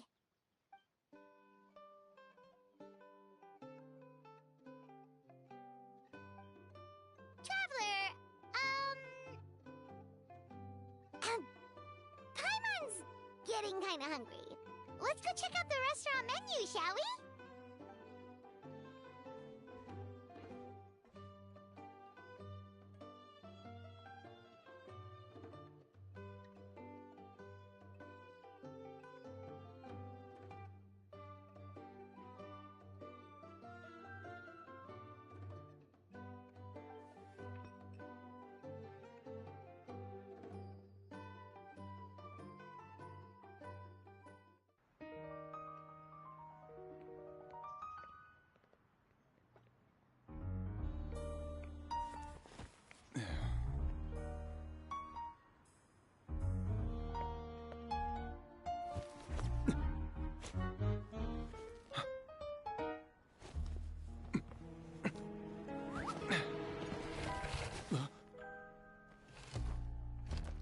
Your friend thought you might be thirsty. Won't you stay and drink it?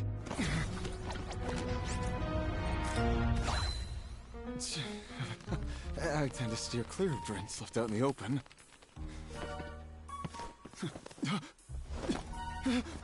You're surrounded! Give up and come with... You lousy swine! Stop right there! Oh, look! A surprise performance! Wow! How lucky we are! Quick, take a photo! After him!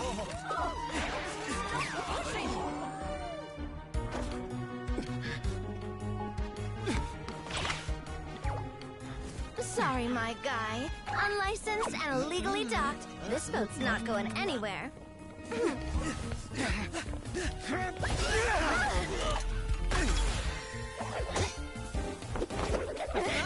Quick! Don't let him get away! Be careful! Amazing! Lowly worm! No one flies higher than the almighty Dragon Lord! Who's stealing my fun? Ah, you again! You're driving me crazy! Oh, wow,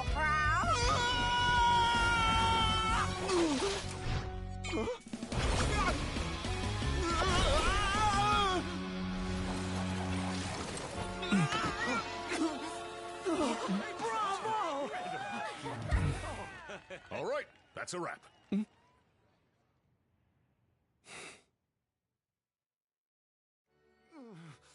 Unbelievable! You can't just drag someone around like that! Such blatant disregard for human life! I'm gonna sue the living daylights out of you! Will you now? I think I did you a favor by pulling you away from your audience. Saved you some face at the very least. As for whether you were facing up or down along the way, well, that was your decision, wasn't it? Why, you...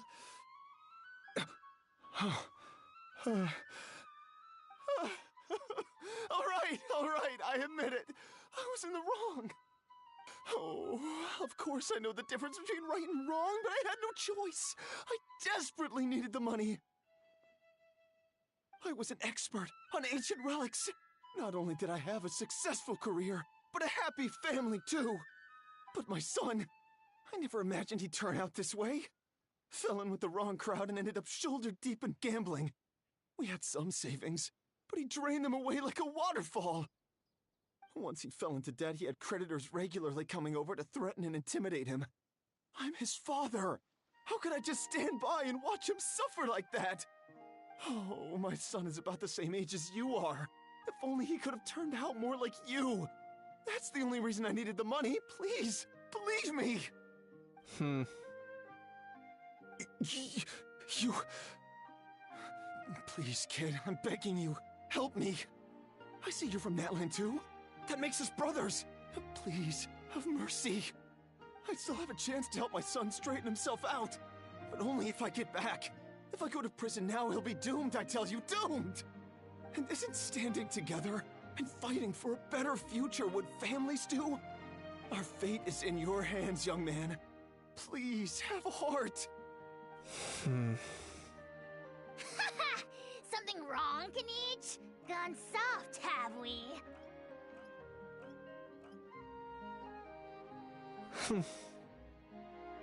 I don't believe a word you say. Wriothesley had you just about figured out.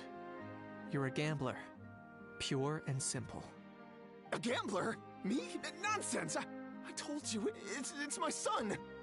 First of all, are you really from Natlan? You've been keeping tabs on the gun's whereabouts this whole time. You should have recognized at least one familiar face by now. On top of that, the way you threatened to sue me? Spoken like a true Fontanian, if you ask me. Huh? What kind of logic is that? I can explain. I actually grew up in...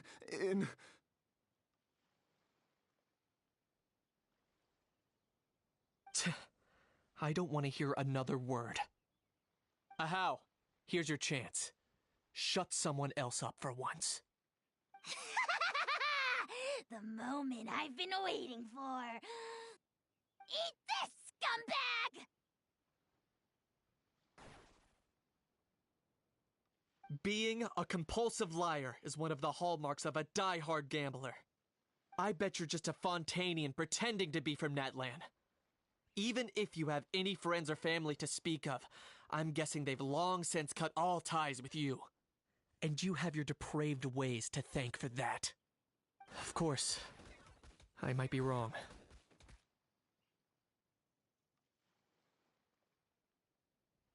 But does that matter?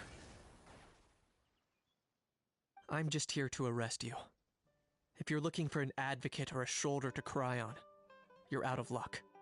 Besides, prying the truth out of you is exactly what your beloved courts are for. Isn't that right?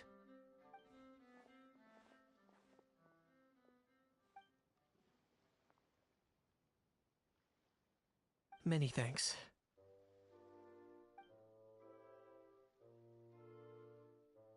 And me?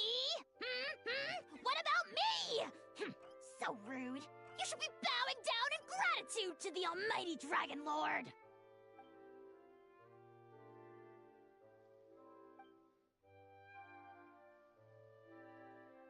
Hey, what do you mean? Hold it right there!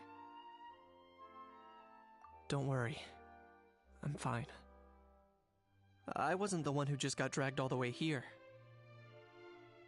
Little Kanich, thinking back to when you were just an itty-bitty boy, Kanich, aren't ya? Ah, don't start crying like a little baby. I am the almighty Dragon Lord! No servant of mine will be seen acting so weak and pathetic in public! What are you on about? Still, I suppose there's no point hiding it from you.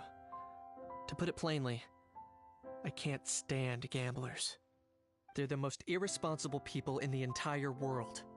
No respect for the principle that you have to give in order to get.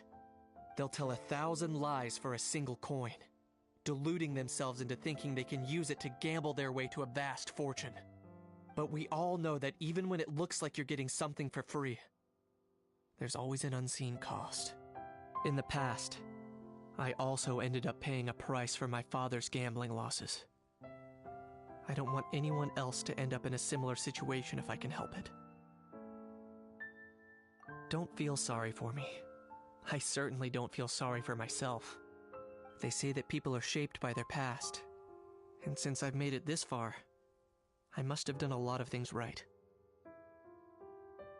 We should never punish ourselves for the mistakes of others. Instead, I choose to remember the moments that helped me grow.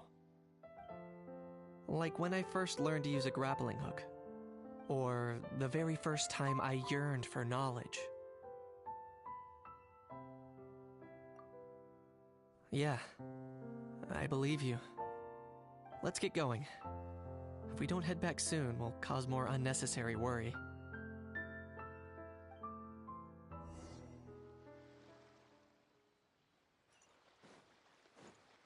Full throttle!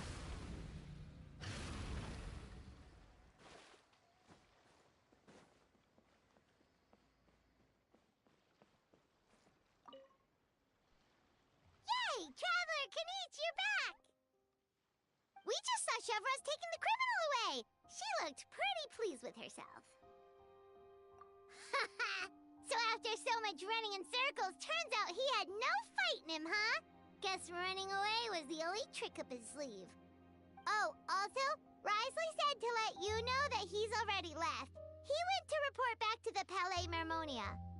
Apparently, the Mari show say Phantom's preparing to carry out an in-depth investigation into illegal gambling activities.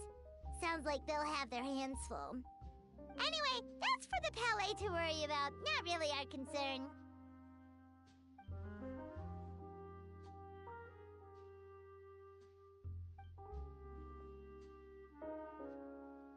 Hey, it's not like you to give up so easily, Charlotte.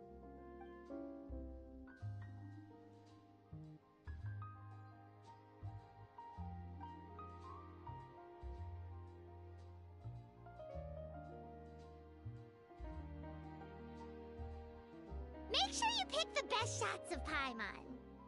Oh, already gone. Hope she heard that. Yeah, you're right. But what took you all so long to get here? Did something happen?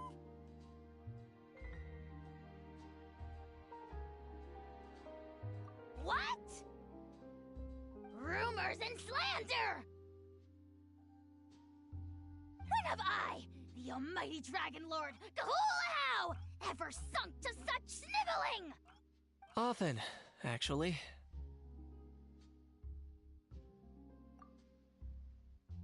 To be honest, I haven't decided yet.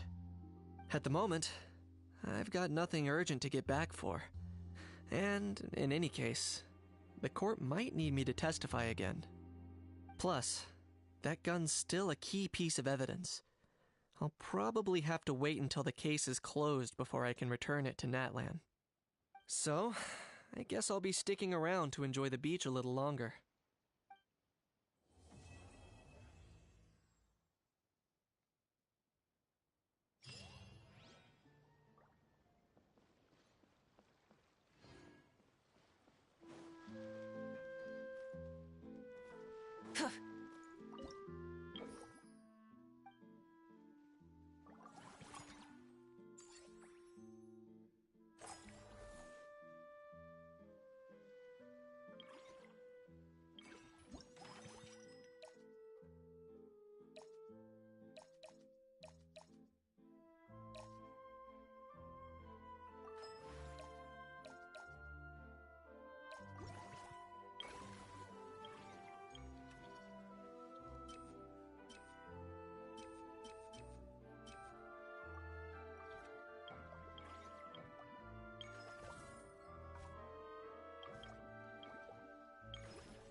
That unique aroma.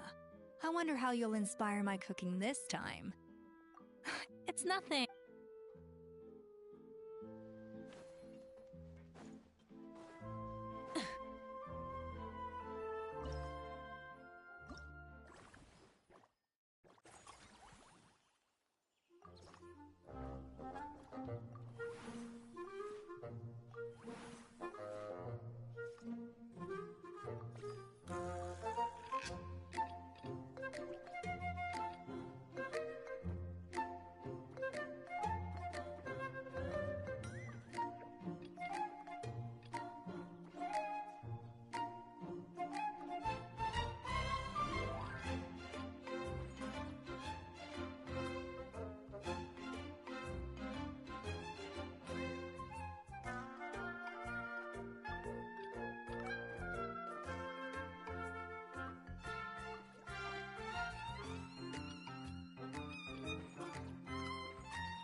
This would have been better if I would actually read the how-to.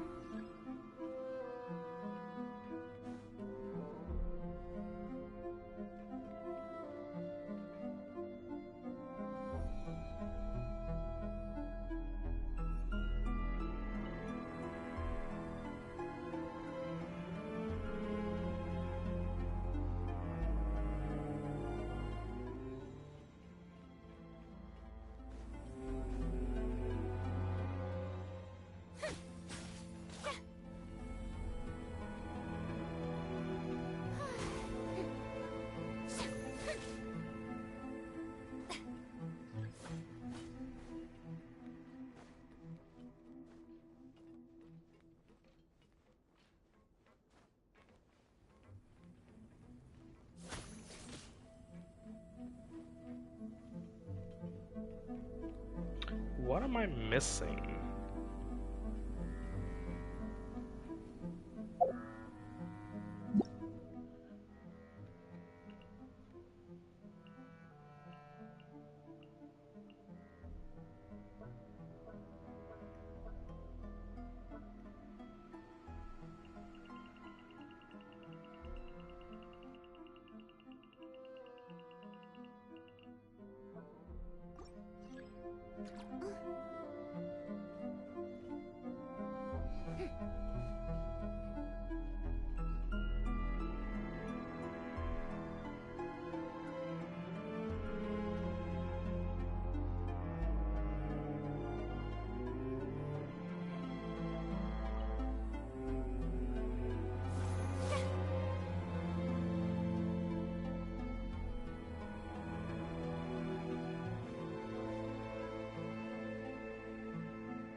Didn't I do that initially the first time?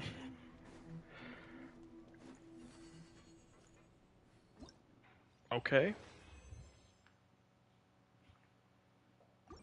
Maybe I didn't.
that our hero, the Traveler?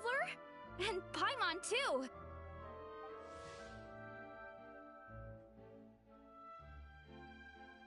Oh, I guess I shouldn't be too surprised. Mrs. Coiffier already told me you were the big boss here. But when I saw you just now, I forgot myself for a moment. Technically speaking, the Cheval Moran Film Fantasyland doesn't even have a boss, does it? Isn't it the idea that everyone works together to make it as successful as possible, and then we all share the profits? But, wait a sec. Why are you here, Veressa? Well, officially, I'm here to promote my brand. Not long ago, Mrs. Coiffier placed an order with me for her restaurant, as she often does. In her letter, she mentioned that showcasing my orchard's products at the festival would boost sales and help build my brand recognition. After talking it through with my parents, I decided to give it a shot.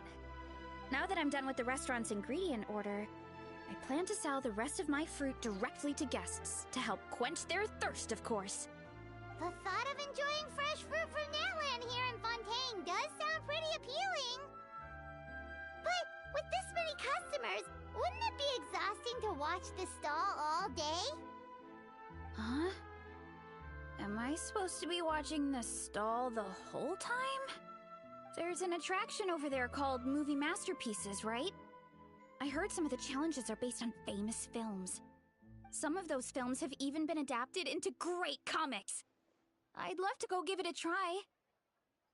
So, you're not doing any business at all? Back in the Collective of Plenty, I'd just set up a sign with the fruit prices, place a weighing scale and a coin jar to one side, then let people pay on their own. When closing time came around, I'd wake up and check the accounts. Not a single Mora's ever gone missing. To be fair, that does sound nice. People in the Collective of Plenty are a law-abiding bunch. No one would even think about taking something without paying. Makes sense that tending your stall wouldn't take too much effort. Fontanian customers are no doubt trustworthy too, but let's just say they're not used to self-service shopping. Plus, if you just leave the stall unattended as a Natlanese merchant, people here might think you're gone for good. In that case, I'd better start acting the part. But I'll need to buy some things in the city before I officially open for business. I promised to bring back some Fontanian clockwork mecha for Kochi-an-san. Oh, and I also wanted to try a few rounds of movie masterpieces. After that, I should be able to focus on my business without getting distracted. We might not be locals, but we've explored Fontaine quite a bit. We know our way around pretty well. In that case, give me a moment to get some extra fruit, a price list, and my coin jar set up. I get to go shopping with the Traveler! Nice.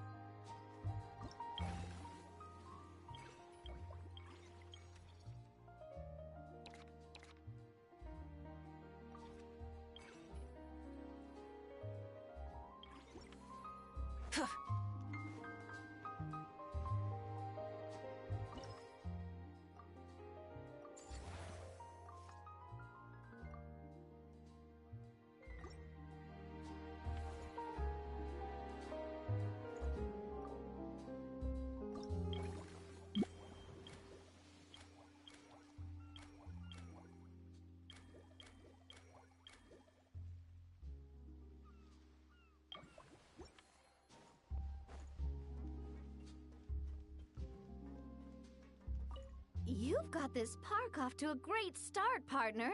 The ball's really starting to roll, huh? I can't wait to see how it'll all turn out. How exciting!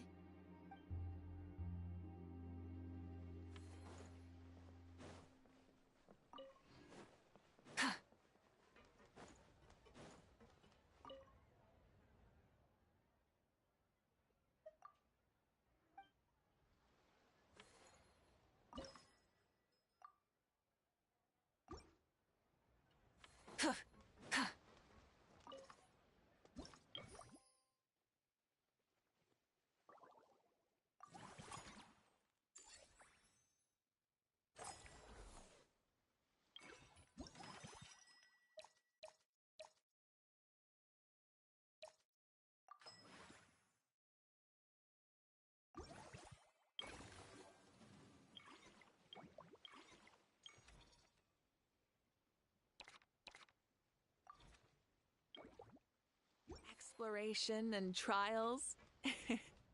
Adventuring is right up my alley.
Hello, boss.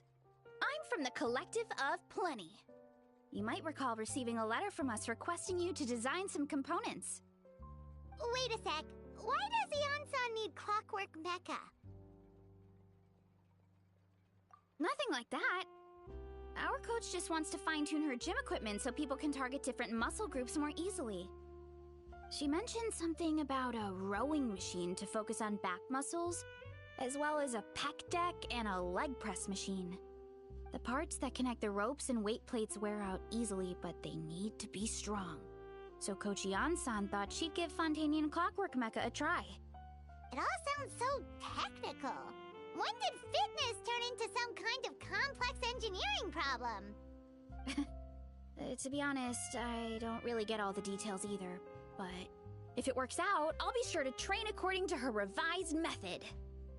And if it doesn't, we can always stick to the good old methods. If you're interested, I can show you a few beginner exercises the next time you drop by our tribe. You'll be able to smash the records without even breaking a sweat. I know it. Paimon will pass on that one. She'll be rooting for you from the sidelines, though. You can always try the equipment we keep for little Saurians, Paimon. As long as you start out with the super light weights, you'll be fine. Weight training's for everyone, you know. As long as you put in the effort and keep it, anyone can develop rock-solid muscles. No!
Siegeween! Welcome to the Cheval Moran Film Fantasyland!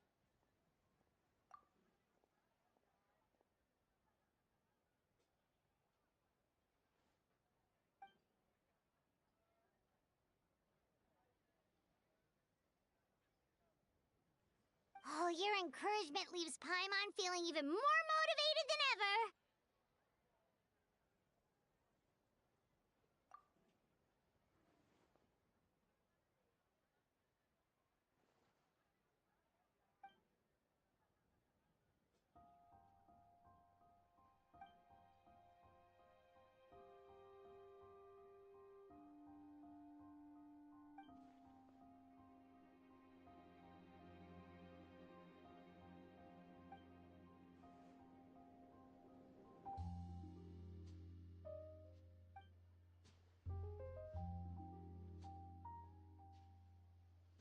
But now they've got films to watch. Even the ones who used to cause trouble might settle down a bit, right? We have our very own animal-themed area, by the way. We call it Mellow Manor. Customers are calling it the most relaxing place in the park.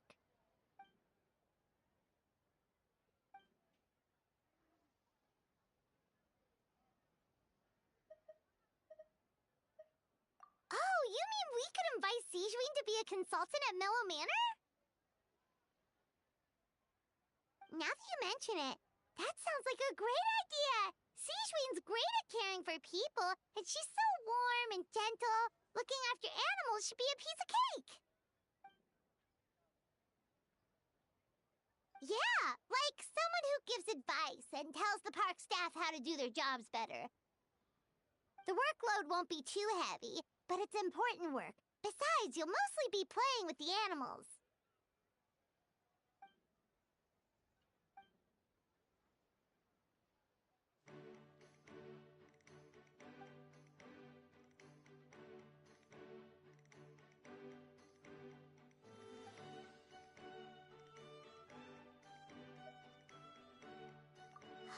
With Siegeween on board, Mellow Manor's gonna be even better than before! Paimon has a feeling our revenue's gonna shoot through the roof!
health issues, Paimon wouldn't be surprised if she could actually chat with the animals once she's done reading. Oh, wait, head nurse, please don't go. Phew, boy, am I glad I caught up with you. One of the inmates has become obsessed with those magical mouse munchies from the animated films you've been showing them, and tried making some himself with 3 days' worth of welfare meals. He ended up giving himself food poisoning, with symptoms we've never even seen before. Please, we need your help.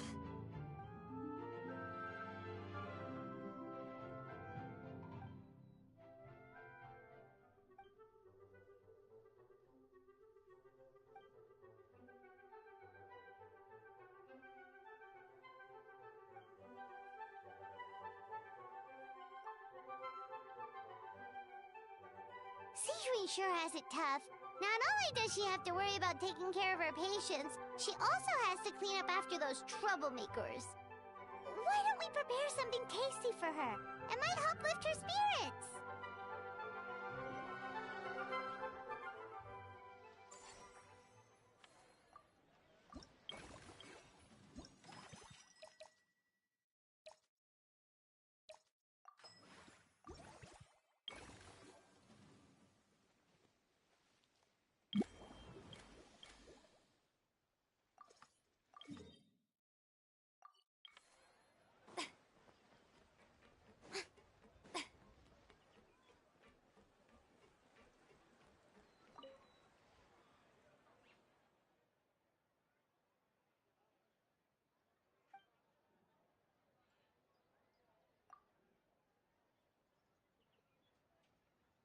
Us?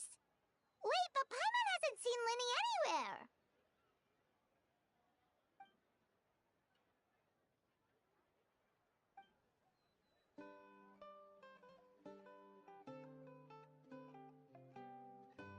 All of them?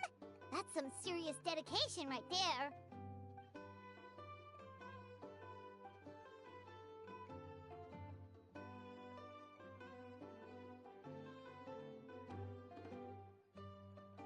Paimon had no idea Linny was so into horror films.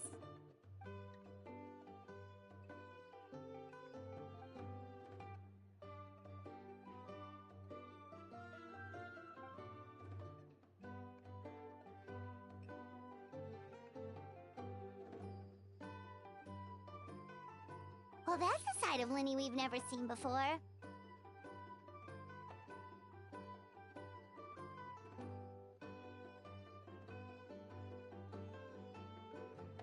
Don't even think about roping Paimon into this!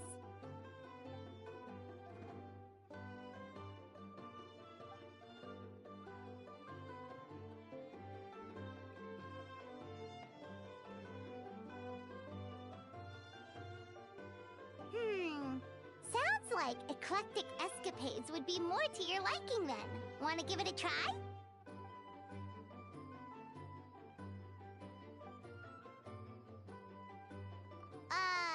Is that really that entertaining? Still, if you're interested in the attraction, why not become a consultant? That way you'd get to see more of the visitors' reactions too!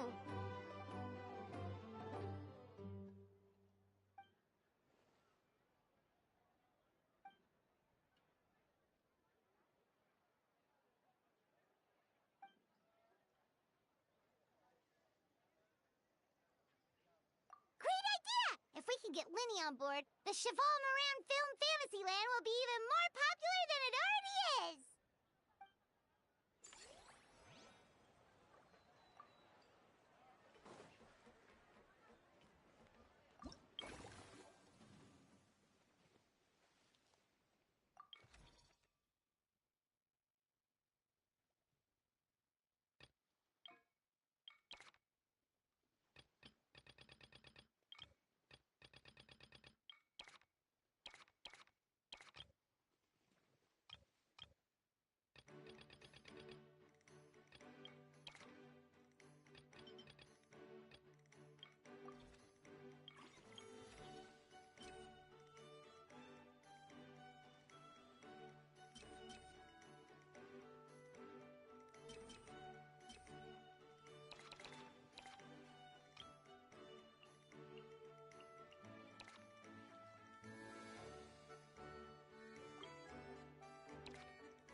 And here's a special snack.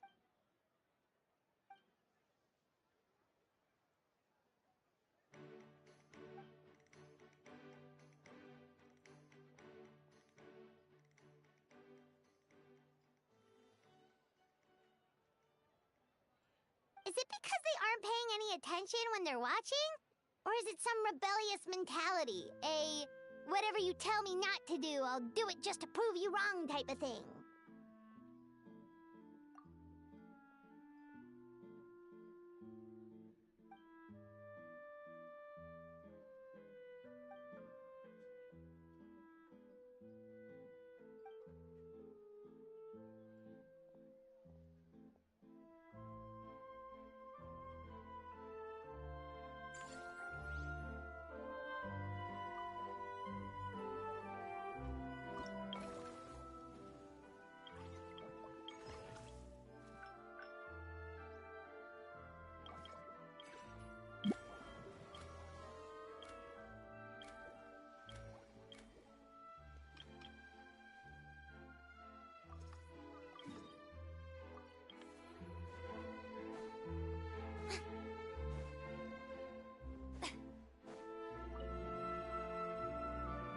Alright, time to show off how fast I can run. I'm gonna go have a blast, then come back, calm down, and focus on running my fruit stall.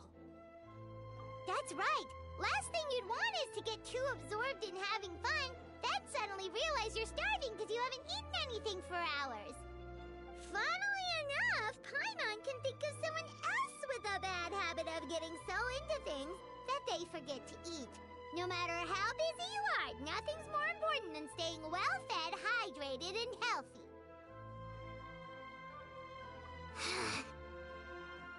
No need to worry about me, guys. I do a lot of long-distance running, so I always make sure to bring some food and water with me. This time is no exception.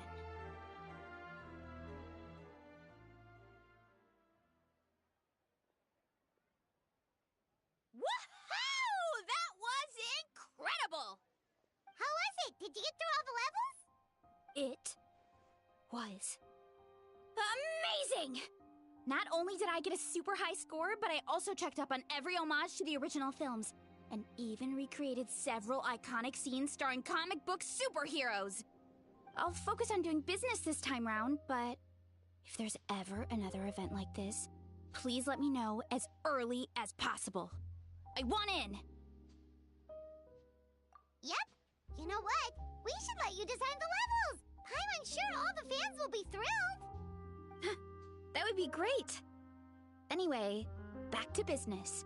Time to focus on my fruit stall. I'm gonna make a name for my orchard in Fontaine.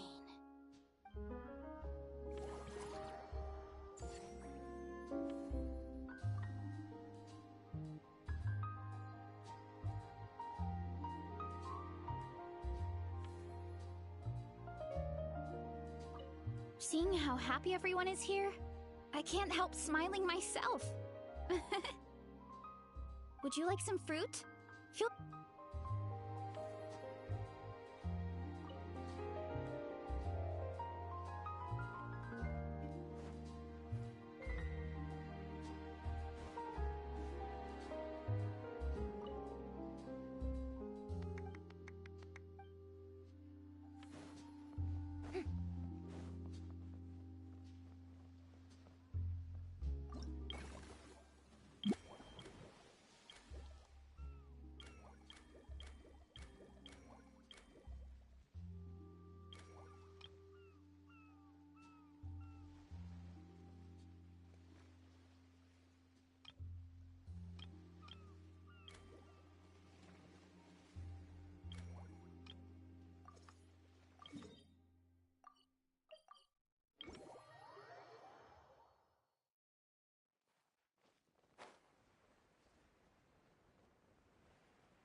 excited to hear that you've been enjoying yourself, but I need to concentrate on this film for now. Those animal assistants will have to wait. I just need a little more sleep.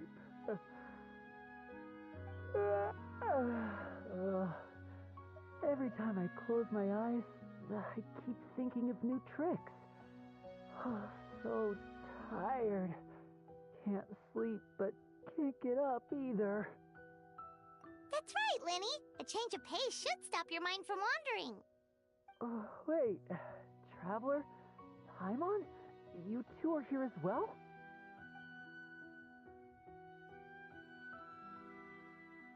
In that case, count me in. Not just for my own sake, of course, but to support my friends. Just give me a moment to freshen up.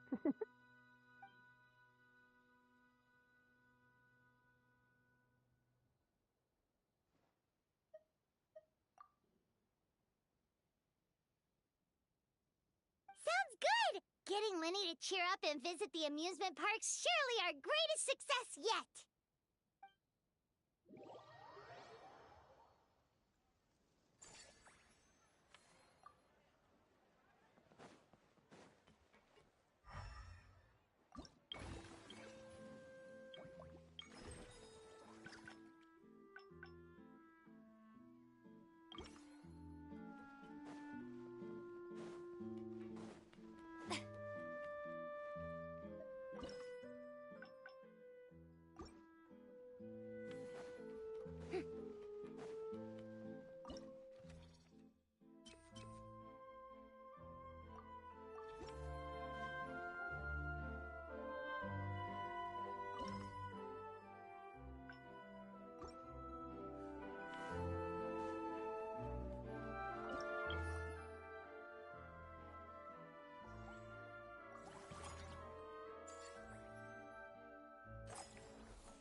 Thanks for inviting me to come down, you two. I must say, I feel like a new man after visiting the park and seeing all those adorable animals. Seems like Lynette has her eye on some great potential animal assistants, too.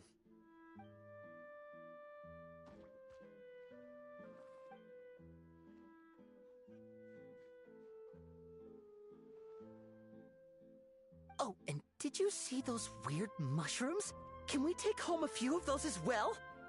That might not be possible. These fungi have been specially trained, you know? They're like the stunt actors of the elemental world.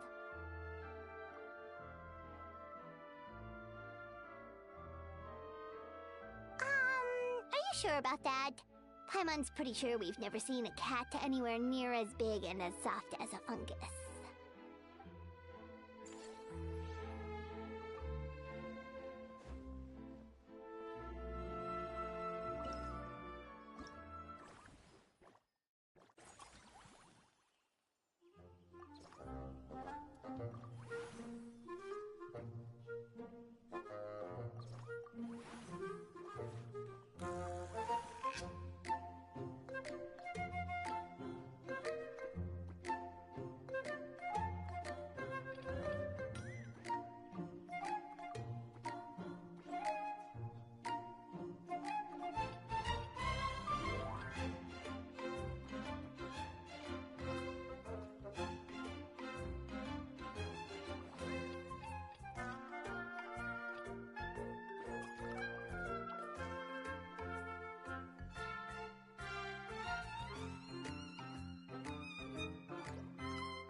Didn't expect to see you here either!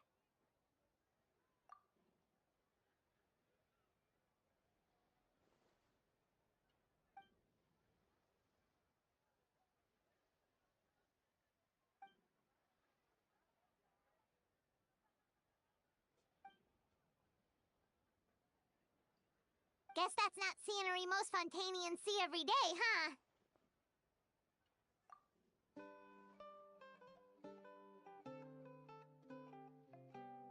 Wait, aren't fight scenes supposed to be as realistic as possible? Surely the more punches that land, the better.